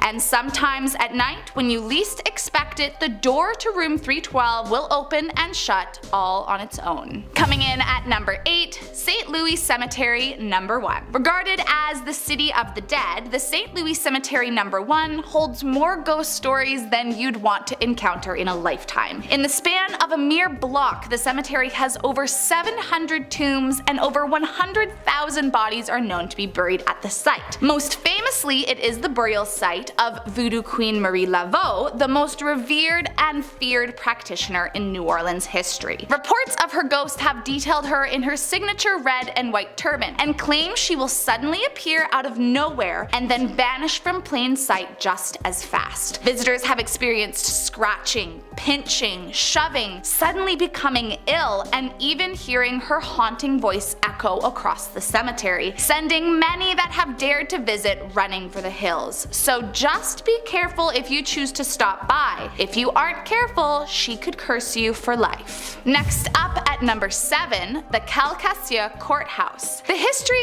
of capital punishment is a torrid one, and as it turns out, this courthouse is actually famous for just that. Back in the 1940s, there was a woman named Toni Jo McCuiston. She lived quite a tumultuous life involved in drugs and her local brothel, but one day she fell in love with a man who frequented her establishment named Claude Henry, and so they got married and she started to really turn her life around. But after Claude was sent to jail for 50 years for killing someone, something inside Toni snapped. She planned to bust Claude out of jail with a friend, but in the process of stealing a car, killed the owner and left him in a ditch. She was caught and sentenced to death and would become the first ever woman to be executed by the electric chair in Louisiana. It's said her spirit still haunts the courthouse, locking doors and messing around with the filing systems during the day. But steer clear at night, as residents report you can smell her burning hair and hear her unruly screams echo through the streets. Coming in at number 6, Pea Farm. Nicknamed the Pea Farm, it is not actually a farm, nor does it have anything to do with peas. It is, however, an old abandoned prison. The facility was in operation between 1905 to 1950, and rumor has it that life was incredibly rough and difficult at the Pea Farm for prisoners, even more so than your your typical prison. Beatings and lashings were commonplace, and even killing of prisoners was nothing to bat an eye at. So it's no surprise that those whose life may have ended here have stuck around, maybe trying to seek revenge on those who hurt them. Today, the prison is strictly off limits to visitors, but those that walk past have reported hearing shrieks and other strange noises coming from inside the abandoned building. Maybe no one is allowed for a good reason. Next up at number 5, Bonnie and Clyde's ambush site. Maybe you've heard of the infamous couple, but just in case you haven't, let me catch you up. They were notorious bank robbers across Louisiana and Texas during the Great Depression in America and made quite a name for themselves. In recent years, it has been suggested their exploits were exaggerated, but one thing that wasn't is how they died. The day was May 23rd, 1934, and police from both Louisiana and Texas managed to corner them in their stolen car. Authorities fired more than 100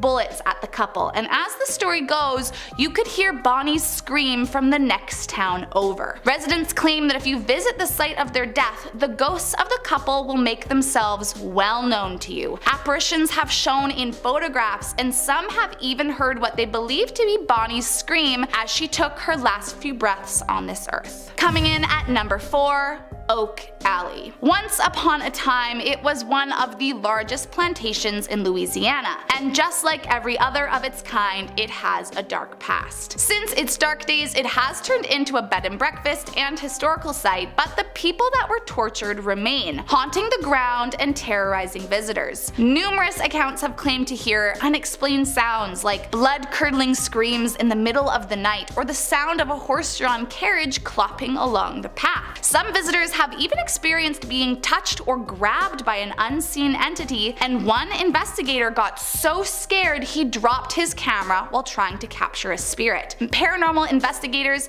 have managed to capture several EVPs that indicate unhappy ghosts lingering the property, and though no one has been hurt staying here yet, tread carefully as you never know just when you could set the spirits off. Coming in at number 3, Alice's grave. Alice died in the 19th century, and although she had a fairly normal life while alive, her death and afterlife were anything but expected. She was laid to rest in an above-ground grave, but soon after, many of the townspeople began to question, was the grave haunted, or worse, was Alice a witch? As the legend goes, in the middle of the night, the large slab of marble covering her grave was removed on 3 separate occasions, and each time, her remains were left outside the grave. No one stepped forward admitting to have moved Alice or the slab, which led people to believe that Alice was a witch trying to escape her grave and haunt the town. Eventually, large iron bars were placed over the grave in an attempt to hold her spirit inside. But this hasn't seemed to stop her, as locals claim you can still see her wandering the cemetery at night. But just exactly what is she looking for? That is one of the many unanswered questions that leave visitors terrified, unsure if she comes in peace or if she is out for revenge. Next up at number 2, the Manchac Swamp. While many are familiar with the legendary voodoo priestess Marie Laveau, she was not the only one of her time. Julia Brown was a well-respected healer and midwife who resided in a small village called Frenier. At first, she loved caring for her village, but after some time she started to feel disrespected by her community, feeling as though they were taking her gifts for granted. Julia began scaring the village, telling them dooming predictions about their impending deaths,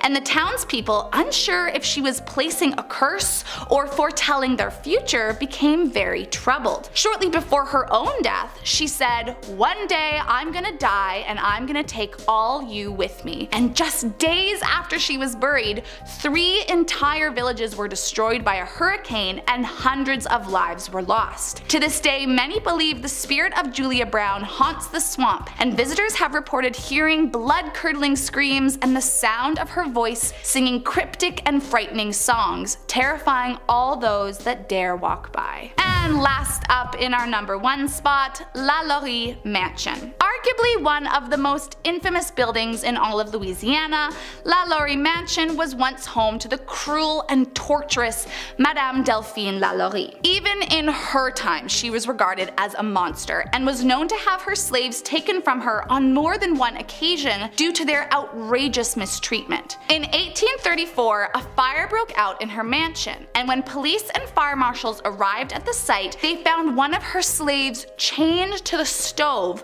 claiming to have started the fire to try and take her own life to escape the cruelty. Another 7 victims were found in her attic, suspended from the ceiling, mutilated and barely alive, stating to have been imprisoned for months. Once news broke out of her cruelties, citizens attacked the house and demolished everything they could. While the original building no longer stands, the grounds it stood on are some of the most haunted in all of Louisiana, as it's believed nearly 100 people lost their lives under Madame Delphine's cruel supervision. Visitors have reported feeling the violent touches of ghostly hands, and a medium that visited stated that there is a very dark demonic entity that resides within the building's walls. So just tread carefully. Should you choose to visit, the spirits that live there are not too thrilled by visitors in their home. And we're starting things off with Bohemian Grove in Monte Rio, California. This almost 3,000 acre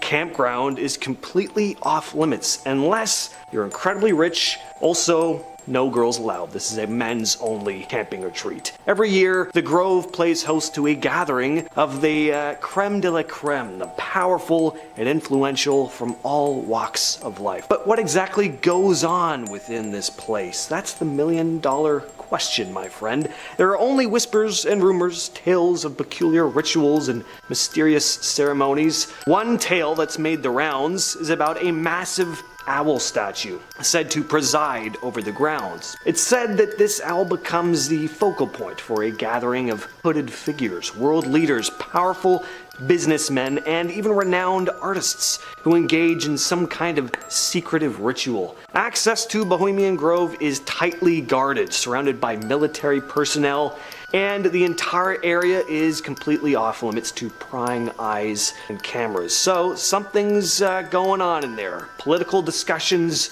covert deals, and who knows what else. This one really creeps me out. I don't like the idea of uber powerful rich men meeting in the middle of the forest and performing rituals. That's just too cultish for me. I'm imagining that they put on cloaks and owl masks and then like sacrifice virgins or something. Hopefully they just hang out and talk about the stock market, but why you wouldn't be able to do that with women around and you'd need armed guards surrounding the place certainly raises a lot of questions though. Next on the list we have spy hubs. These mysterious windowless buildings are located in 8 different cities across the United States, and as to what goes on inside them, nobody knows, other than the people who work there, of course. These buildings are operated by the NSA, or the National Security Agency for long, with buildings in Atlanta, Chicago, Dallas, Los Angeles, New York City, San Francisco, Seattle, and Washington, D.C. These facilities are said to be built to withstand earthquakes or even nuclear attacks. I don't know why every building can't have that level of fortitude. I guess the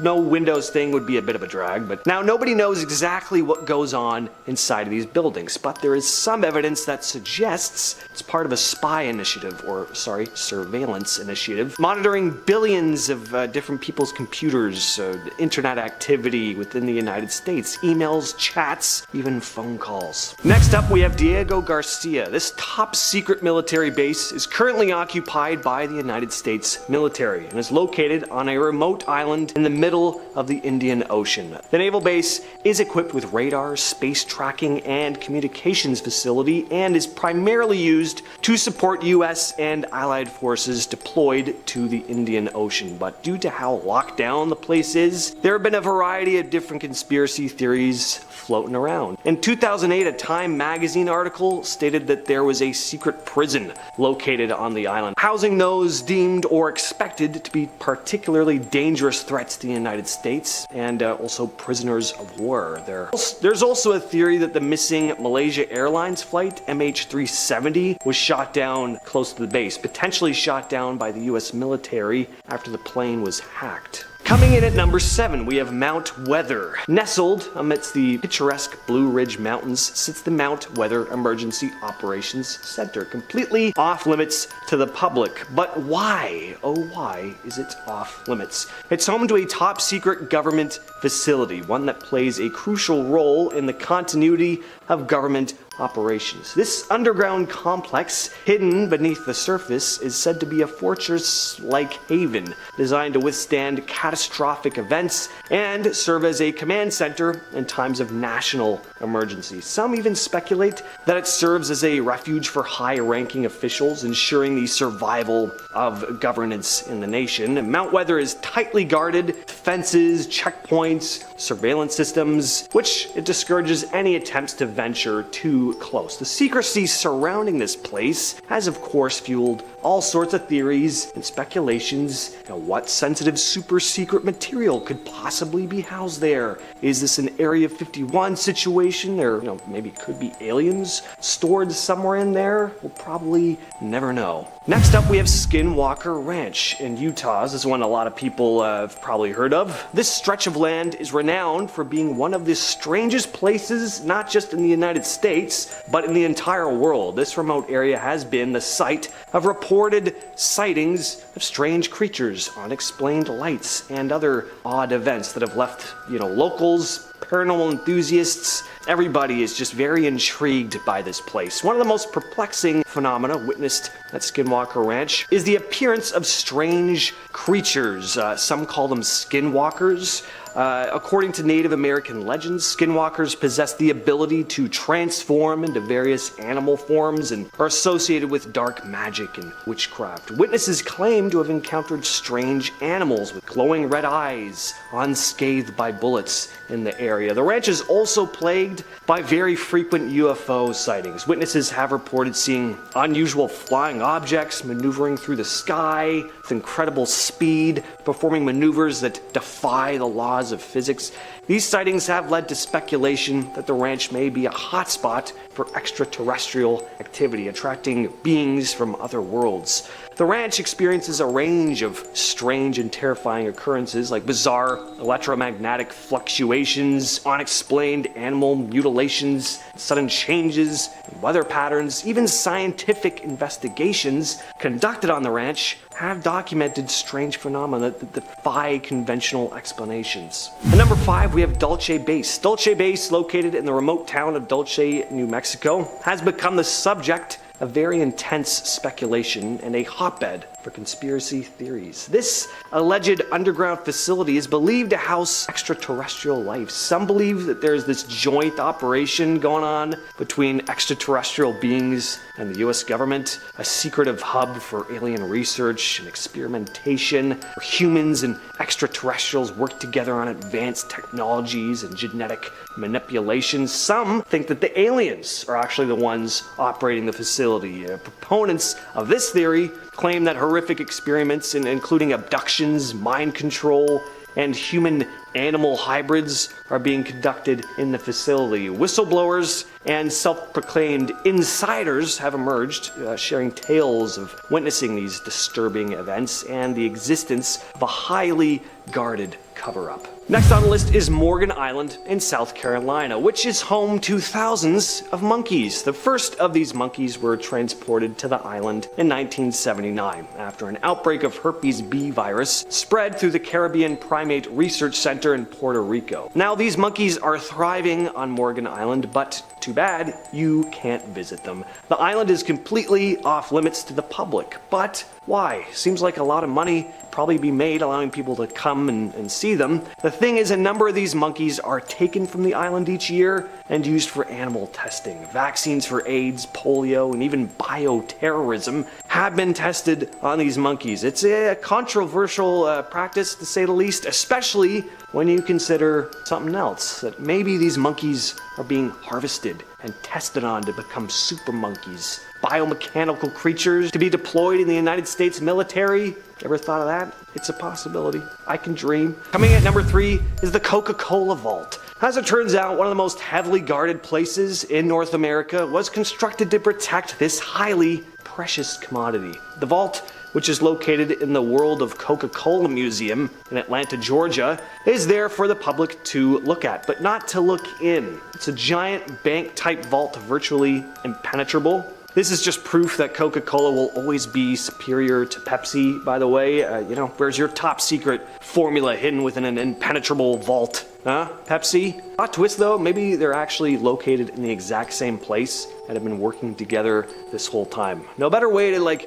take the focus off the potential competition than to have two huge brands battle it out for supremacy and take all the spotlight in the process. It actually kinda makes sense. At our number 2 spot, we have the George Bush Center for Intelligence, commonly known as Langley. Within the serene surroundings of Virginia, this sprawling complex, which at one time was the largest intelligence headquarters in the world, serves as the headquarters for the Central Intelligence Agency, the CIA. So, unless you're a member, you're not getting in. Its very location, tucked away from prying eyes, has led to conspiracies about covert activities that may be taking place inside of it. One theory revolves around the alleged existence of secret underground tunnels connected to other big government installations, that perhaps these tunnels facilitate secretive operations and allow for covert movement of personal and secretive information hidden from public scrutiny. Some conspiracy theorists claim that the center acts as a hub for controlling global affairs, manipulating governments,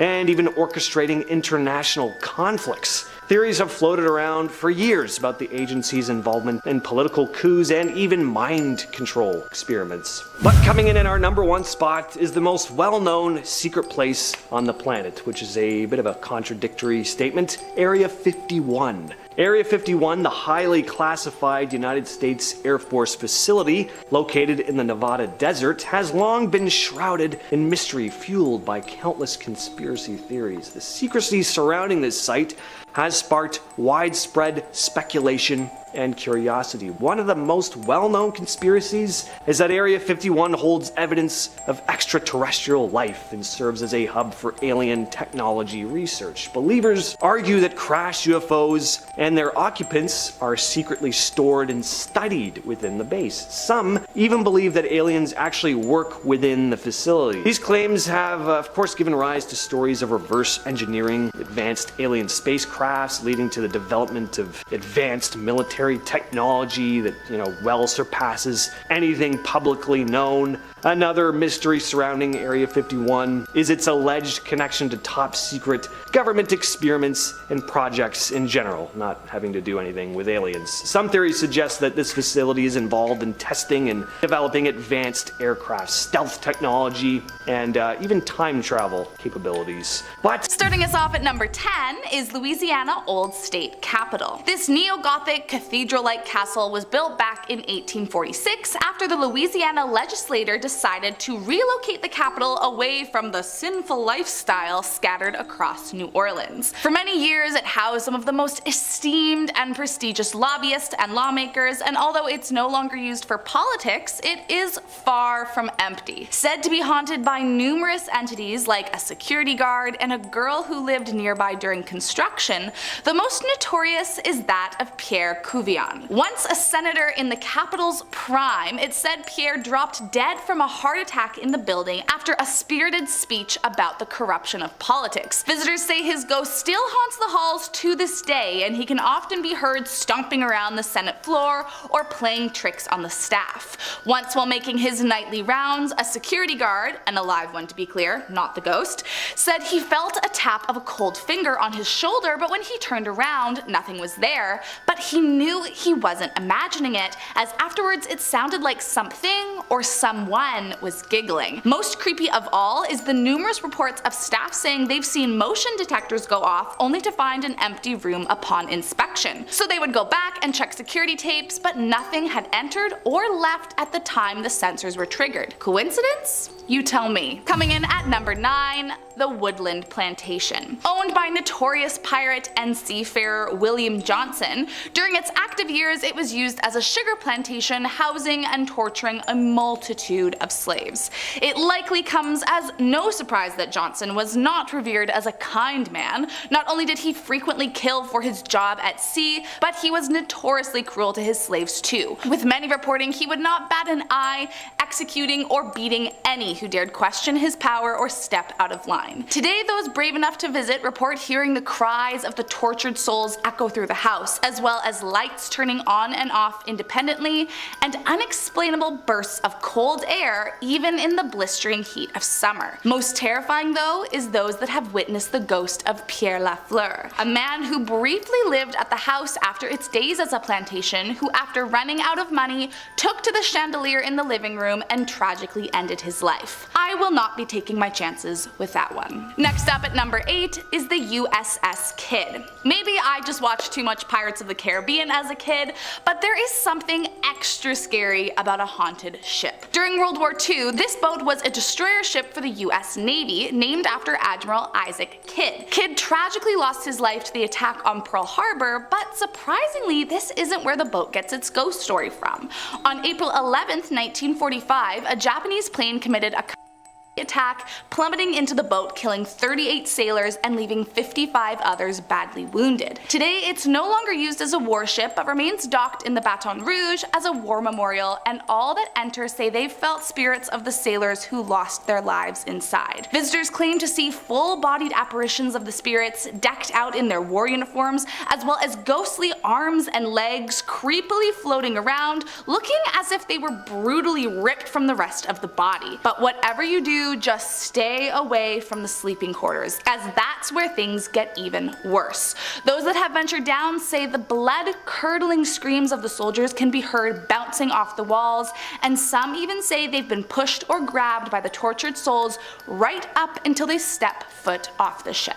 Coming in at number 7 is Chrétien Point. First run by Hippolyte Chrétien, a French colonist, Chrétien accrued a massive wealth operating his cotton plantation off the backs of slaves. On top of that, Chrétien also had some less than friendly friends, one of which was the famed pirate Jean Lafitte. One day, Chrétien's son, Hippolyte II, fell in love with the neighbor girl Felicity Nada. She was a fiery, passionate, and independent Spanish woman, and despite pushback from his father, Hippolyte married Felicity and the pair remained happily together. Once his father died, Hippolyte took over the family business, but sadly he died of yellow fever shortly after in 1839, leaving Felicity to keep things running. She took pride in this position and accrued even more wealth than her father-in-law or husband ever had, eventually even becoming friends with the pirate Jean Lafitte herself, just as her father-in-law had. But after Lafitte's death, his crew thought they could pull the wool over Felicity's eyes and steal from her beloved home. But they were no match for the widow. Upon the break-in, she shot a pistol right between the eyebrows of one of the pirates, sending the rest running for their lives.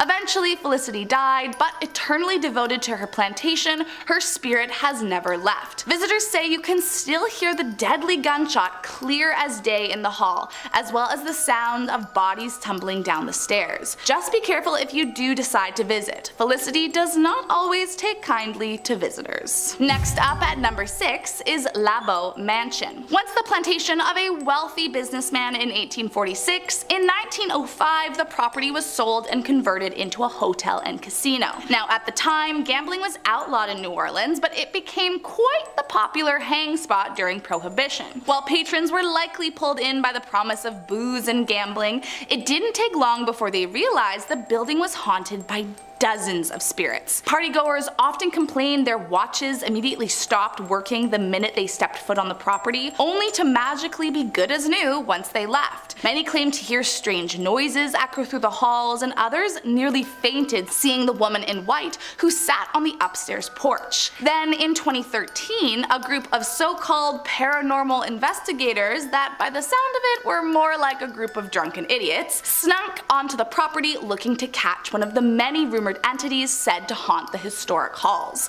But having no real clue what they were doing, decided to light fire on the building in an attempt to provoke the spirits to show themselves. Sadly, all they did was burn it down. However, the fire was no match for the spirits. Even without the walls to hold them in, all the entities remain haunting the property. Those that walk by say their watches still stop working the minute they step foot on the property, and sometimes at night you can hear the cries of the terrifying woman in white. Next up at number 5 is Lloyd Hall Plantation. After leaving his London family for a new life in America, William Lloyd built his plantation in 1820. It's rumored that Lloyd was actually exiled from his family's insurance dynasty, hence his sudden move to America, but no one actually knows for sure. Like all plantations of the time, it was a cruel and brutal place for the slaves, but the owner was swimming in money and profit. That was, however, until the Civil War, when it was discovered that Lloyd was working as a double spy for both the Union and Confederacy. Once word got out, Union soldiers stormed his house and tarred and feathered him before he was hanged for his disloyalty. It's said Lloyd now haunts the house along with the many slaves that died while under his care. But that's not all. Others reported a Union soldier named Harry who was shot while hiding in the attic, as well as Lloyd's niece who, after being left at the altar, jumped out the second-story window to her death. Those brave enough to step on the property claimed to hear piano and violins despite no one playing, ringing doorbells when no one is outside, and see furniture moving around all on its own. Some say that if you listen carefully, you can still hear the screams of William Lloyd echo across the property. Coming in at number 4, Hooma's house. By this point, I am sure you have put together that there were a lot of plantations in Louisiana during the early 1800s. Among that list is Hooma's house. Said to be haunted by countless spirits of tortured souls from its time as a plantation, the ghosts that live here are sure to send you running for the hills. Among them are 16 souls said to be trapped inside oak trees across the property. All the souls trapped inside lost their lives during a dangerous construction project gone wrong. The trees were a cherished entity to the house, but workers cut down many of the historic oak trees before sending them down the river to be milled. There were 16 profiteers set off aboard the backs of the big tree trunks, but somehow their bodies never recovered. It's said they remained trapped inside the trees as punishment, stuck on the property they tried to cheat. Among the haunted trees is a mysterious girl in a blue dress, often seen staring at visitors while she remains perched at the top of a staircase, but in the blink of an eye she'll disappear into thin air. And if a creepy girl apparition and Harry Potter trees don't scare you, then just wait until you feel the hand of a cold spirit grab your shoulder. You will never want to return as long as you live. Coming in at number 3, Taylortown Tower. Once a booming church amongst the community, shortly after its opening in 1906, membership began declining at a rapid rate, and soon the church became abandoned and used for hay storage for the nearby farmers. But how did it go from a church into a bell tower? Well, as the legend goes, a local plantation owner's daughter was engaged to be married, but on the day of her wedding, the groom couldn't go through with it and disappeared without a trace. The bride was absolutely devastated, and in a fit of depression ran to the nearby abandoned tower to end her suffering. It's said the bride jumped from the top of the tower to her death, and her father was so distraught when he happened upon her body that he burned the church down. In a cruel twist of fate, all that survived the flames was the very tower she had jumped from, taunting him until his dying day. Locals say that when there is a full moon, the bride can be seen wandering the land looking for her loved one, screaming and crying out after him. Next up at number 2 is the Bourbon Orleans Hotel. Back in the day, the Bourbon was a highly frequented theater and ballroom where wealthy Creole men could sneak away from their wives to secretly engage in erotic nighttime affairs. But all the fun came to a screeching halt in 1816 when a fire took out most of the building. Fast forward to 1881 and the building was put up for sale and purchased by a community of nuns. But after a brutal yellow fever epidemic struck Louisiana, many nuns and orphans' lives were lost, and that is where the ghost stories begin. Today the building operates as one of New Orleans' most luxurious hotels, but make no mistake, It is haunted by at least 20 different terrifying spirits. Guests have reported the sounds of laughter in the halls when no one was around, and some swear to have seen young people lying in beds with mists of black fog hanging over them.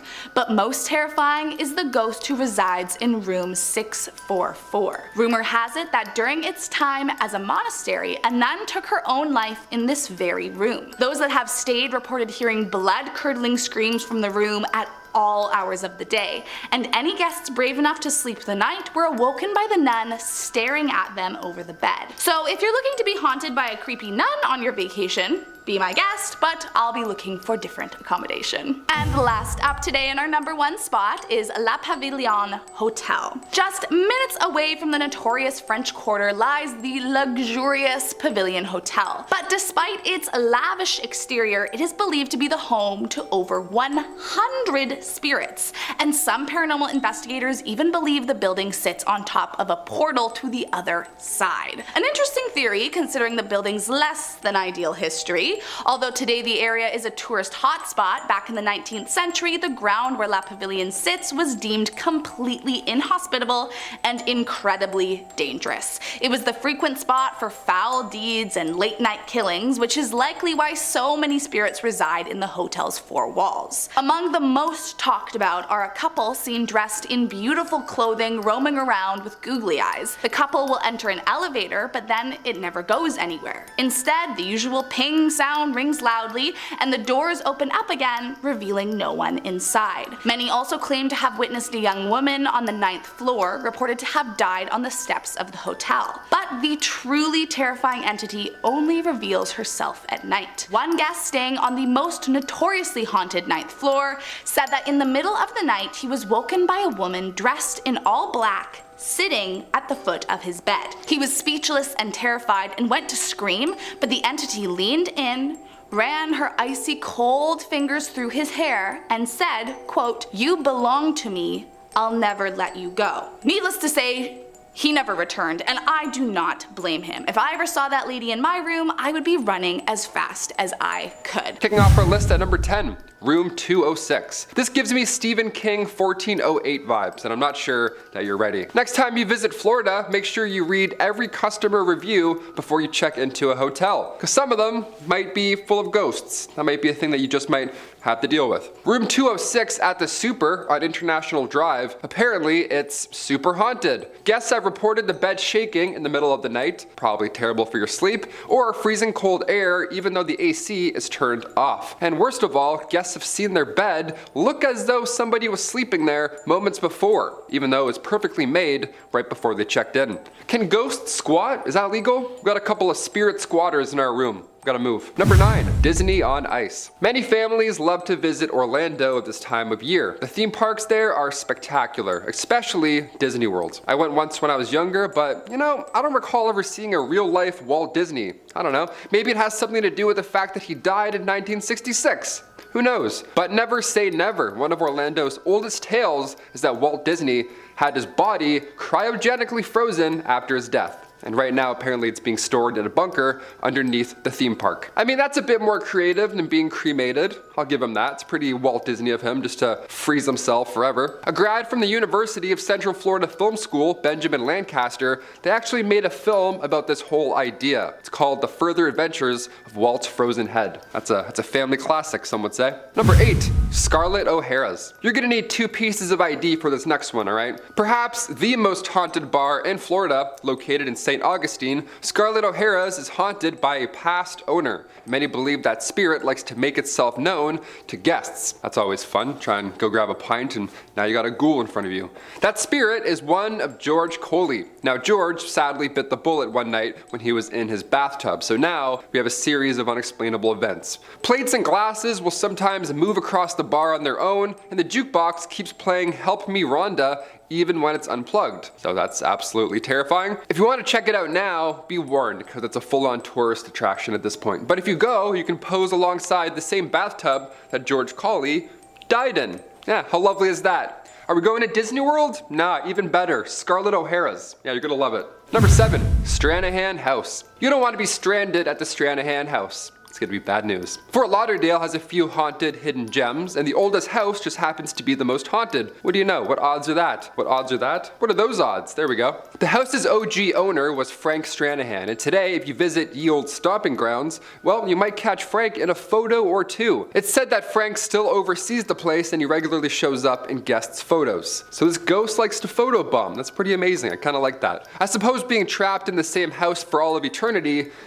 probably gets a little boring from time to time. Just to pop into a photo, throw some peace signs up, and then disappear back into the walls. Ivy Stranahan, Frank's late wife, she also has made an appearance or two. Nice. True love is haunting the same house forever. Guests have felt a cold hand on their shoulder, and her perfume still lingers in the hallway. Must have been some good, strong stuff. Nice. Now, it's not all fun and games. Augustus Stranahan, aka Frank's father, well, his ghost likes to throw books. It's really aggressive, so heads up for that, I guess, if you go. Cheers. Number 6, the Plaza Resort and Spa. Ah, yes, kick back and relax with ghosts. It's just what you want. You're never alone, I guess. That's a plus side.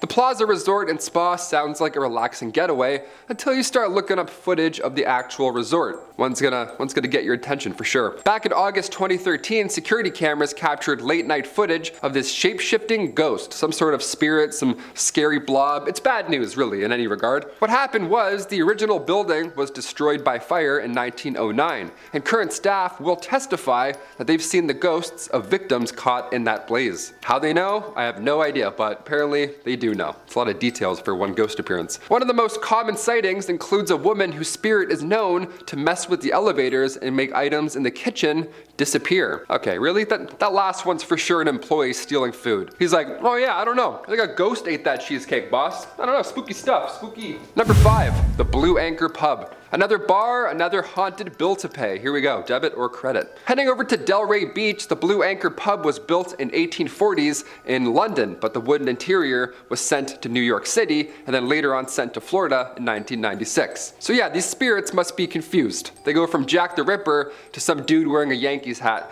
talking to a TV. Trapped in the wooden interior is the ghost of one Bertha Starkey, who was sadly killed by her husband back in the 1840s. Now, you know Bertha is lurking about when you hear rattling pots in the kitchen, and sometimes if you're really unlucky, you'll hear wailing in the middle of the night. Nice. Again, horrible sleep at this place. The Blue Anchor sounds like a really relaxing time, but every night at 10 o'clock, the current owners will blast a ship horn to scare away her spirit. I don't know, I feel like blaring a ship horn at 10 p.m. is more jarring than some pots and pans moving sometimes. You know what I mean? I'd rather hear the pots and pans than BOOM in the middle of the night. No way.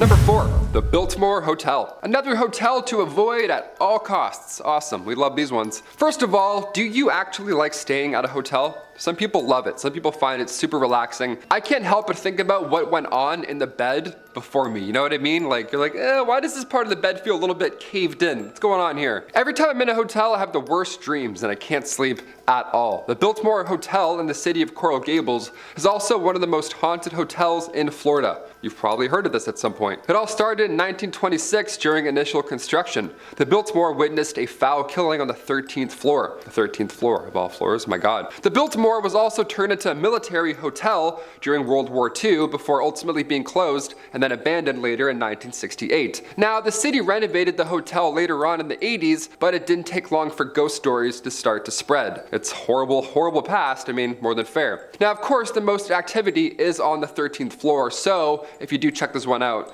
really double down, go to the haunted floor, you know, don't just look outside and then book. Go in, stay a night. I can't believe some buildings don't have a 13th floor. Can you imagine that? Well, they do, but everyone pretends that they don't, you know what I mean?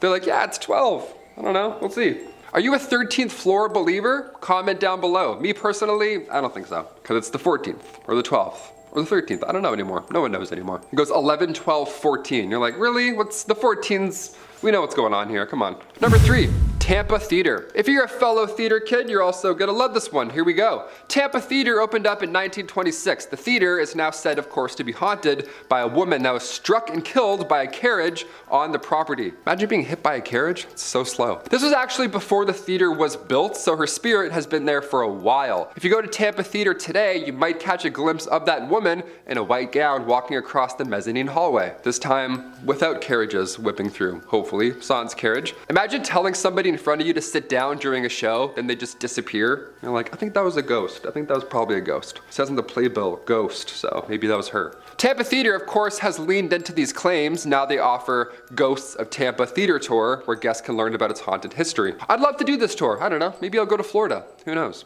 I won't. I'm like, I'm probably not going to. Number 2, Key West Cemetery. A cemetery that's haunted.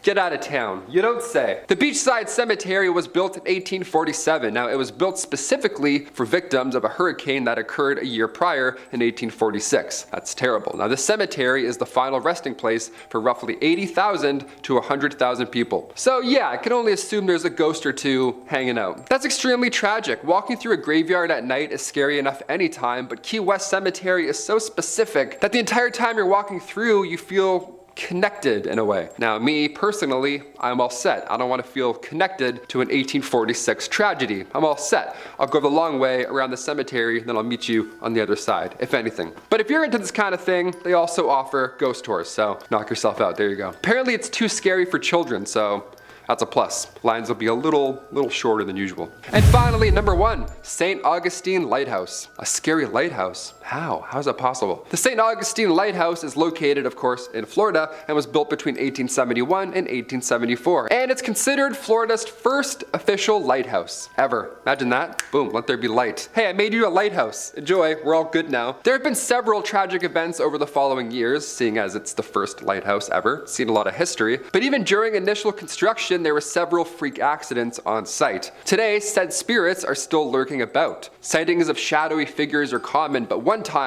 just one time, somebody saw a hand coming through the tower door. Yeah, a floaty hand, like from Idle Hands. How terrifying is that? Can you imagine just a Smash Bros hand just lurking near you? Several guests have reported furniture also moving around on its own, which is definitely a hazard. And one person even said that they had some of their arm hairs plucked off of them while they were in the basement. Probably that floaty weird hand just doink.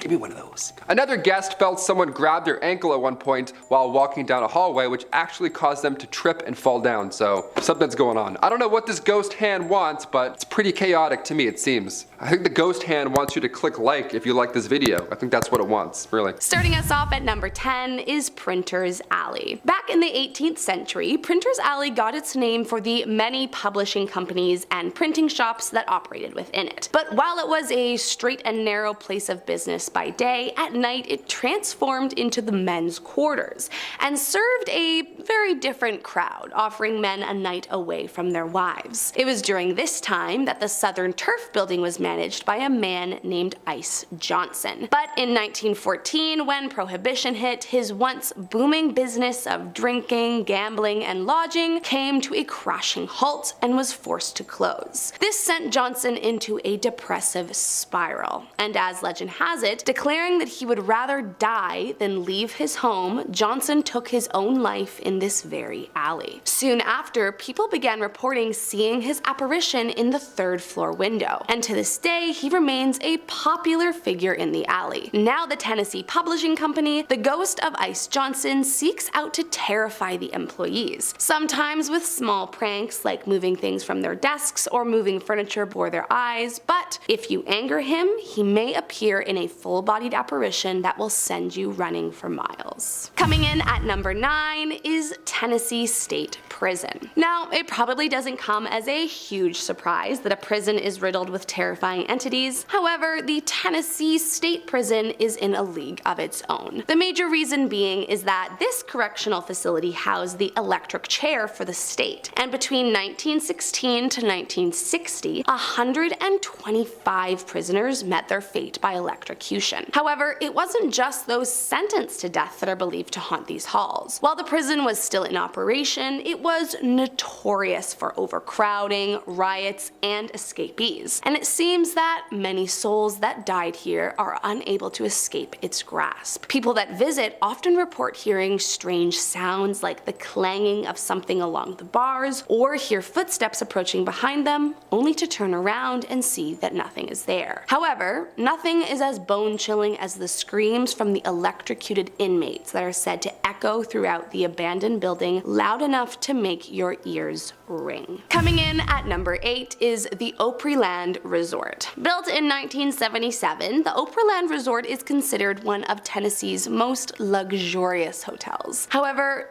don't be fooled by the age of the building. It is said to be haunted by a myriad of horrifying entities, the most famous of which is the Lady in Black. One employee in particular had a haunting encounter several years back. He was managing a store that remained open until midnight, which was much later than most establishments. He usually left around 2 a.m. after stocking and getting things ready for the next day. But one particular night, as he was leaving, he saw what appeared to be a blurry woman standing at the top of a staircase dressed in customary Civil War attire. The man knew right away it was the apparition of a spirit and wanted to remain calm so as not to anger her. But when he went to go speak, she suddenly disappeared right before his very eyes. But that's not the worst of it. Another woman who stayed at the hotel when she was 9 recalls waking up precisely at 3 in the morning every night she was there. And each time she would open her eyes, the Lady in Black would be standing over her bed watching her sleep. And she wasn't alone. Many other residents claim to have been woken in the night by a woman whispering in their ear or by hearing the blood-curdling screams of a woman in the night. So if I were you, I might look for a different place to stay.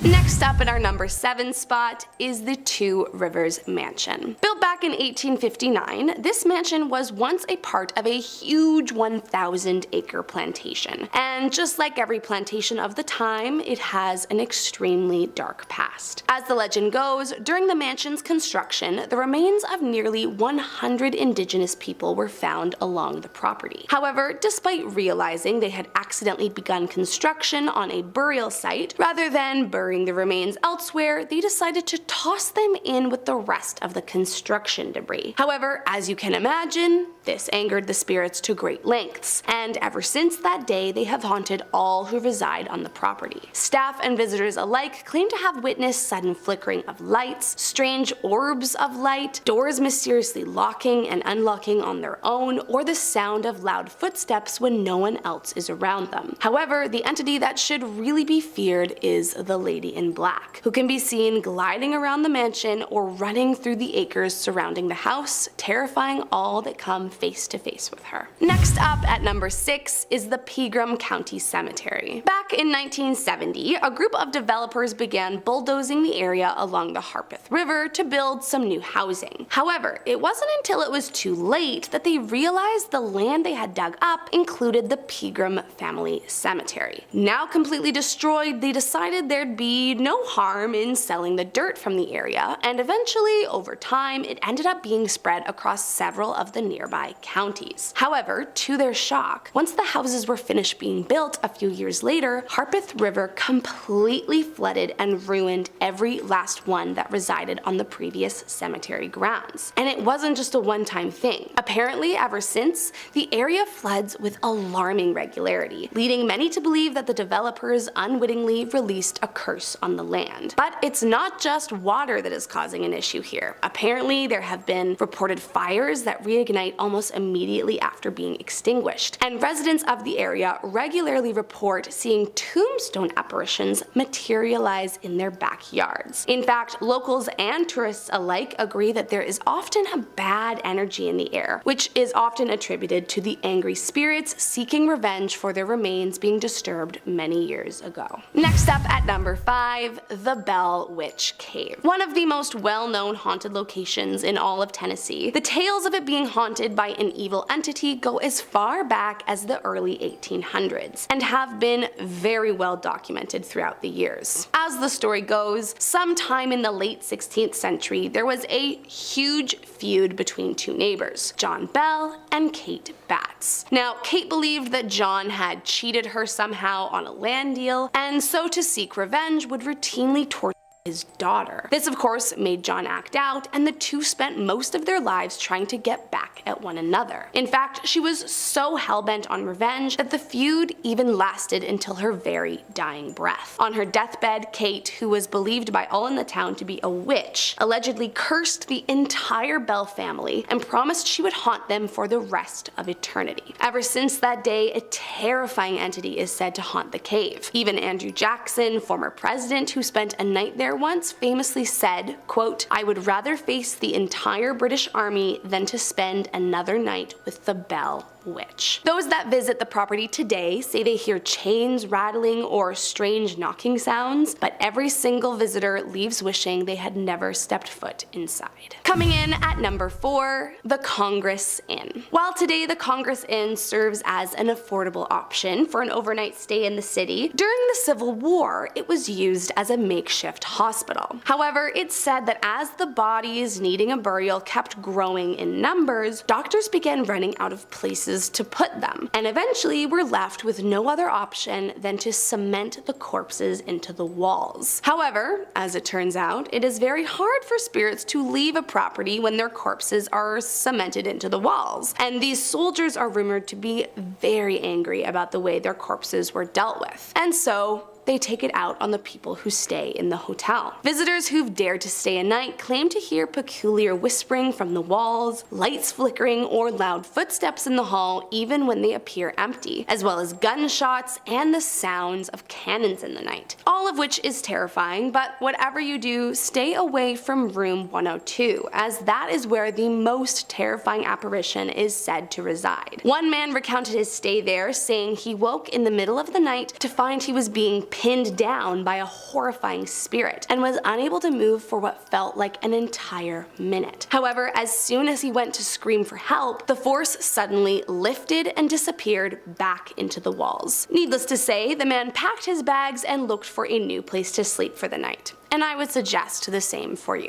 Next up at number 3 is the Fairview Plantation. Once the home of cruel and wealthy slave trader Isaac Franklin, it has long been believed that not only is this house haunted by the souls that were tortured here many years ago, but that anyone who resides in its walls will fall under a dark curse too. As legend has it, it all started when Franklin and his wife moved into the Fairview home, and after adding 4 new members to their family, each and everyone died before they became adults, and it's believed that each of their spirits haunts the grounds to this day. However, the curse didn't end there. Once Franklin passed and his wife remarried, the mansion was vacant for several years, until the Civil War Union soldiers sought it out to be used as a makeshift hospital. However, many are said to have perished within its walls, one of which was said to have written his will in a library book with his own blood, which just sounds like a recipe for a haunting if you ask me. From there, the property was sold several times, but no one stayed much longer than a few months, as they were inundated with supernatural entities and bad luck. One resident, Charles Reed, a horse breeder, lost 28 of his prize-winning horses when a lightning storm set fire to the barn, while others were haunted by Union soldiers crying in agony or covered in blood from brutal battles, or by the young spirits of the Franklin family crying out in the night. So even if ghosts don't scare you much, unless you're looking to fall under a century-old curse, I'd steer clear. Coming in at number 2, the Union Station Hotel. One day a woman was having a smoke out on the hotel's old platform and witnessed a strange woman wandering around in vintage clothing. But right before her eyes, she hopped over the rail and dropped into the tracks. The woman began to scream and cry out, believing she'd just witnessed someone jump to her death. But then, all of a sudden,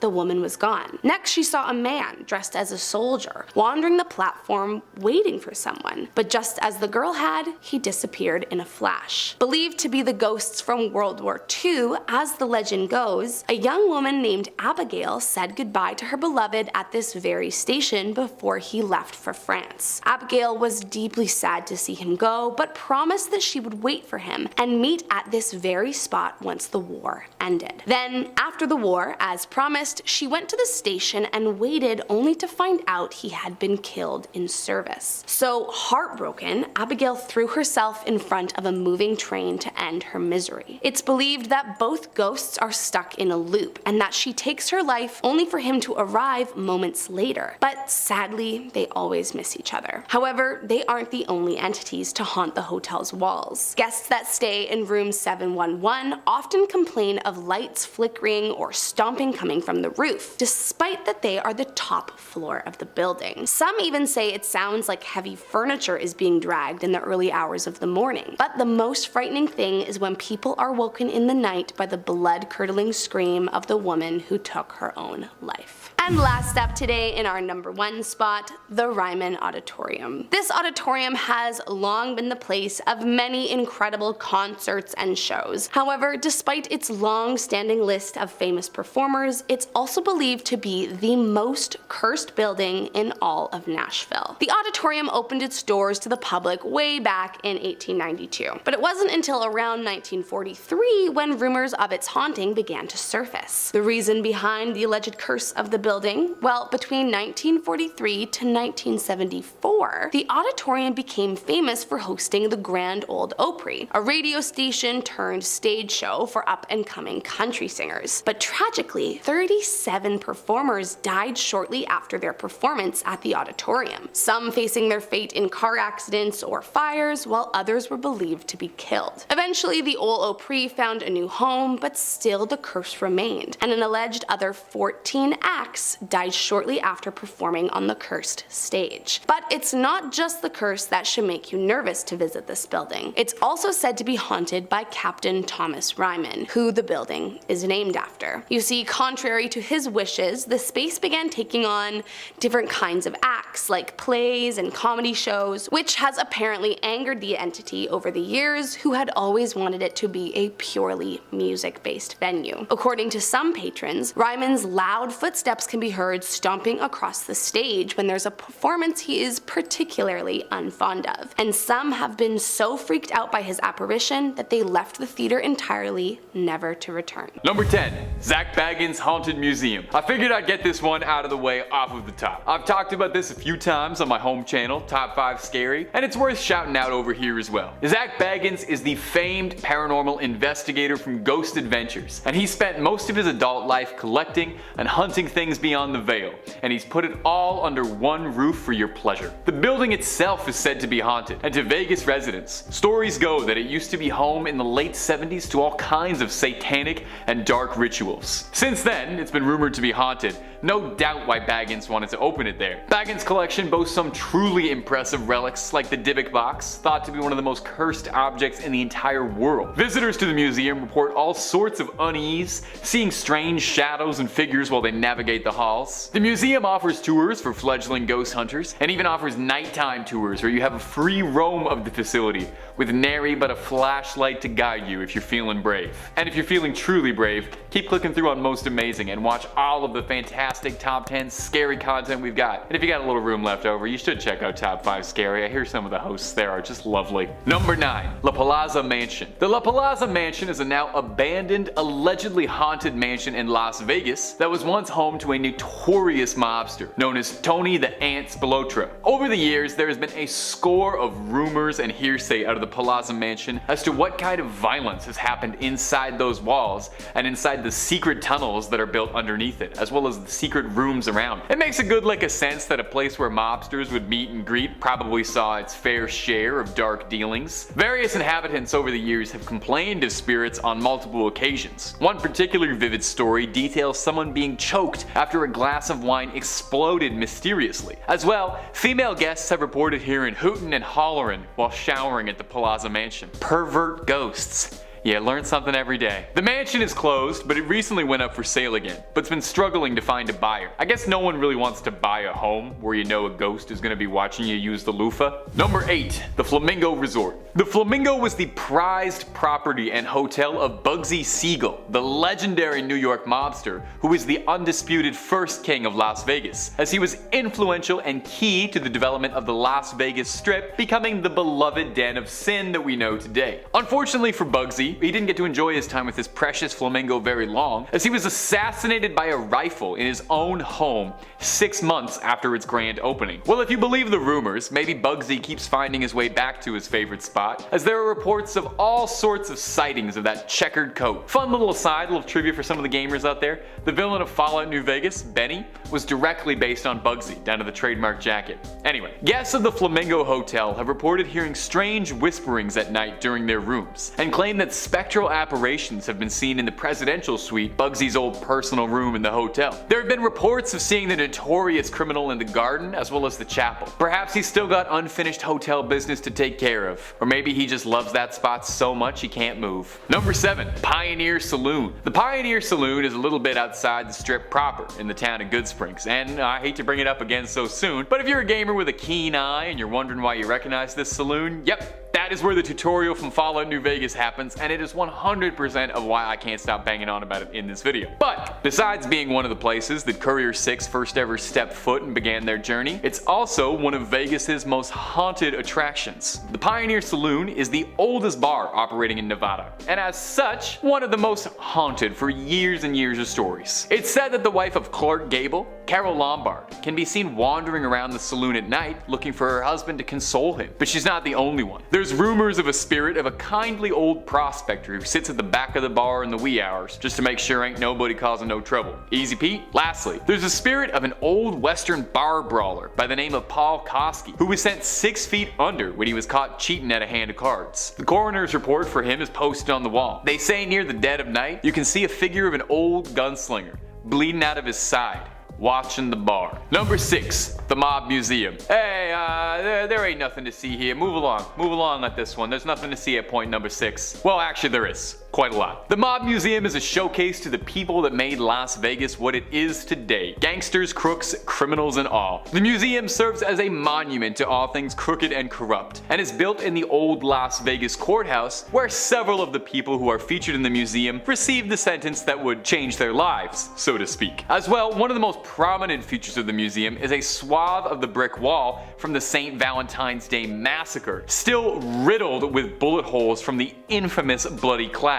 Employees who work at the Mob Museum claim that in their time, it's not uncommon to see shadowy figures wandering through at night, quite possibly the lost souls of old mobsters who never got a peaceful rest, probably due to, being perforated by bullets. Number 5. The Luxor Resort. The Luxor Resort has been host to paranormal rumors pretty much since it was constructed. Maybe it's because it was built to look like an ancient Egyptian tomb. Maybe it's the gigantic black pyramid with a giant light atop its peak that looks like it's a dark temple that's attracting all of the malevolent energy in the world inside the Luxor. Could be that. An unknown number of construction workers died during its construction, and shortly after its opening, 2 guests jumped from the balconies. You should know 2 as well. The Luxor is also home to a massive collection of artifacts recovered from the wreck of the Titanic, all the way up to a giant piece of the bulkhead complete with a piece of the window. You gotta imagine if there wasn't already enough evil energy inside that building, bringing in a bunch of relics from the Titanic has gotta push it overboard. No pun intended, wow. Employees have reported that deceased passengers from the Titanic came with their relics, appearing, disappearing, and making their presence known. Some rooms in the resort are even modeled directly after rooms in the Titanic, where people report increased spiritual activity. Maybe they feel at home. Number 4. Fox Ridge Park. It's not all glitz and grime all the time in Las Vegas. There still has to be a community,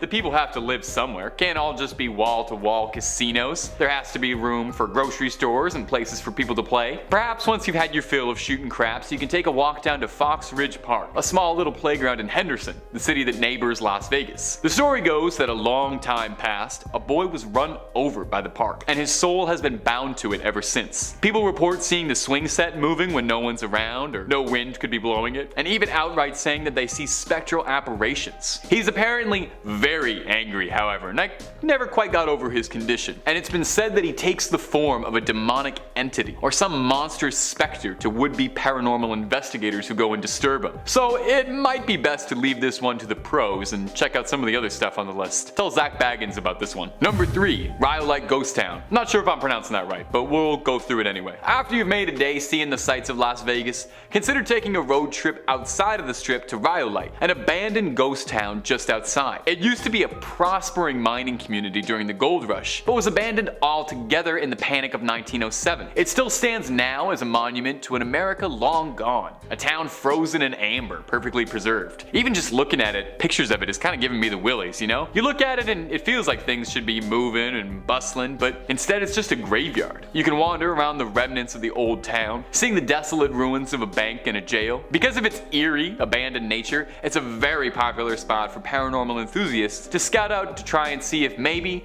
just maybe, they can catch a bona fide ghostly gunslinger or vanquished varmint still wandering around on this mortal coil. Number 2, Hoover Dam. Hoover Dam? What? Really? Well, yeah, you would be surprised how many rumors and ghost stories I found about Hoover Dam while researching for this video. So many of them, they ought to call it the Hoover Dam. Thank you folks, thank you. I'll be here all week. Not really, just this video, but you can catch me on Top 5 Scary if you liked me. In the years since the impressive dam's construction, it's seen its fair share of fatal jumpers who chose the iconic landmark as their last destination. As well, over 100 workers were fatally injured in the construction of the dam between 1931 and 1936. Some visitors to the dam report hearing dripping water and what sounds like malfunctioning equipment despite everything working in order. As well, some of the employees who work at the dam complain of tools missing or things malfunctioning, not working properly during the lower levels. But this is just the tip of the iceberg. When Hoover Dam began to rise, so did the waters of Lake Mead. The town of St. Thomas had to be evacuated. After the water levels of Lake Mead had calmed, and after 70 years of the water receding, the ghost town of St. Thomas was officially unearthed. While the town was evacuated under government order, there's no proof one way or the other to say that everyone did. So it's entirely possible that some residents of St. Thomas could have been trapped there, and their souls now doomed to the dam forever, alongside jumpers and poor workers, making it a real hot spot for paranormal activity. Luckily, I have to imagine a dam that big's gotta be keeping some of it in, right? And finally, the #1 most haunted spot in Vegas is Bally's Las Vegas Resort. In 1980, a raging fire scorched the tower of the original MGM Grand Resort. It was an absolutely dreadful disaster that claimed the lives of 85 people and badly injured many, many more. The building was restored and sold and renamed to Bally's in 1985. But given the building's treacherous backstory, it's no surprise how many guests complain about paranormal experiences there. Guests who stay in the original refurbished tower complain of overwhelming smell of smoke or the sounds of people screaming throughout the night. Others notice that on higher floors, the furniture will move unexpectedly, or windows have been shut or even locked that can be found open. It's thought that these are the spirits of those on the higher floors desperate to escape, not knowing they never will. There's a famous ghost in Bally's, residents claim to see, of an old woman who sits at a slot machine on the casino floor, blankly pulling the lever and idly playing calmly until she bursts into flames without making a noise, and then vanishing in the blink of an eye. She only appears for seconds at a time, but she's been purportedly seen many, many times. Ugh.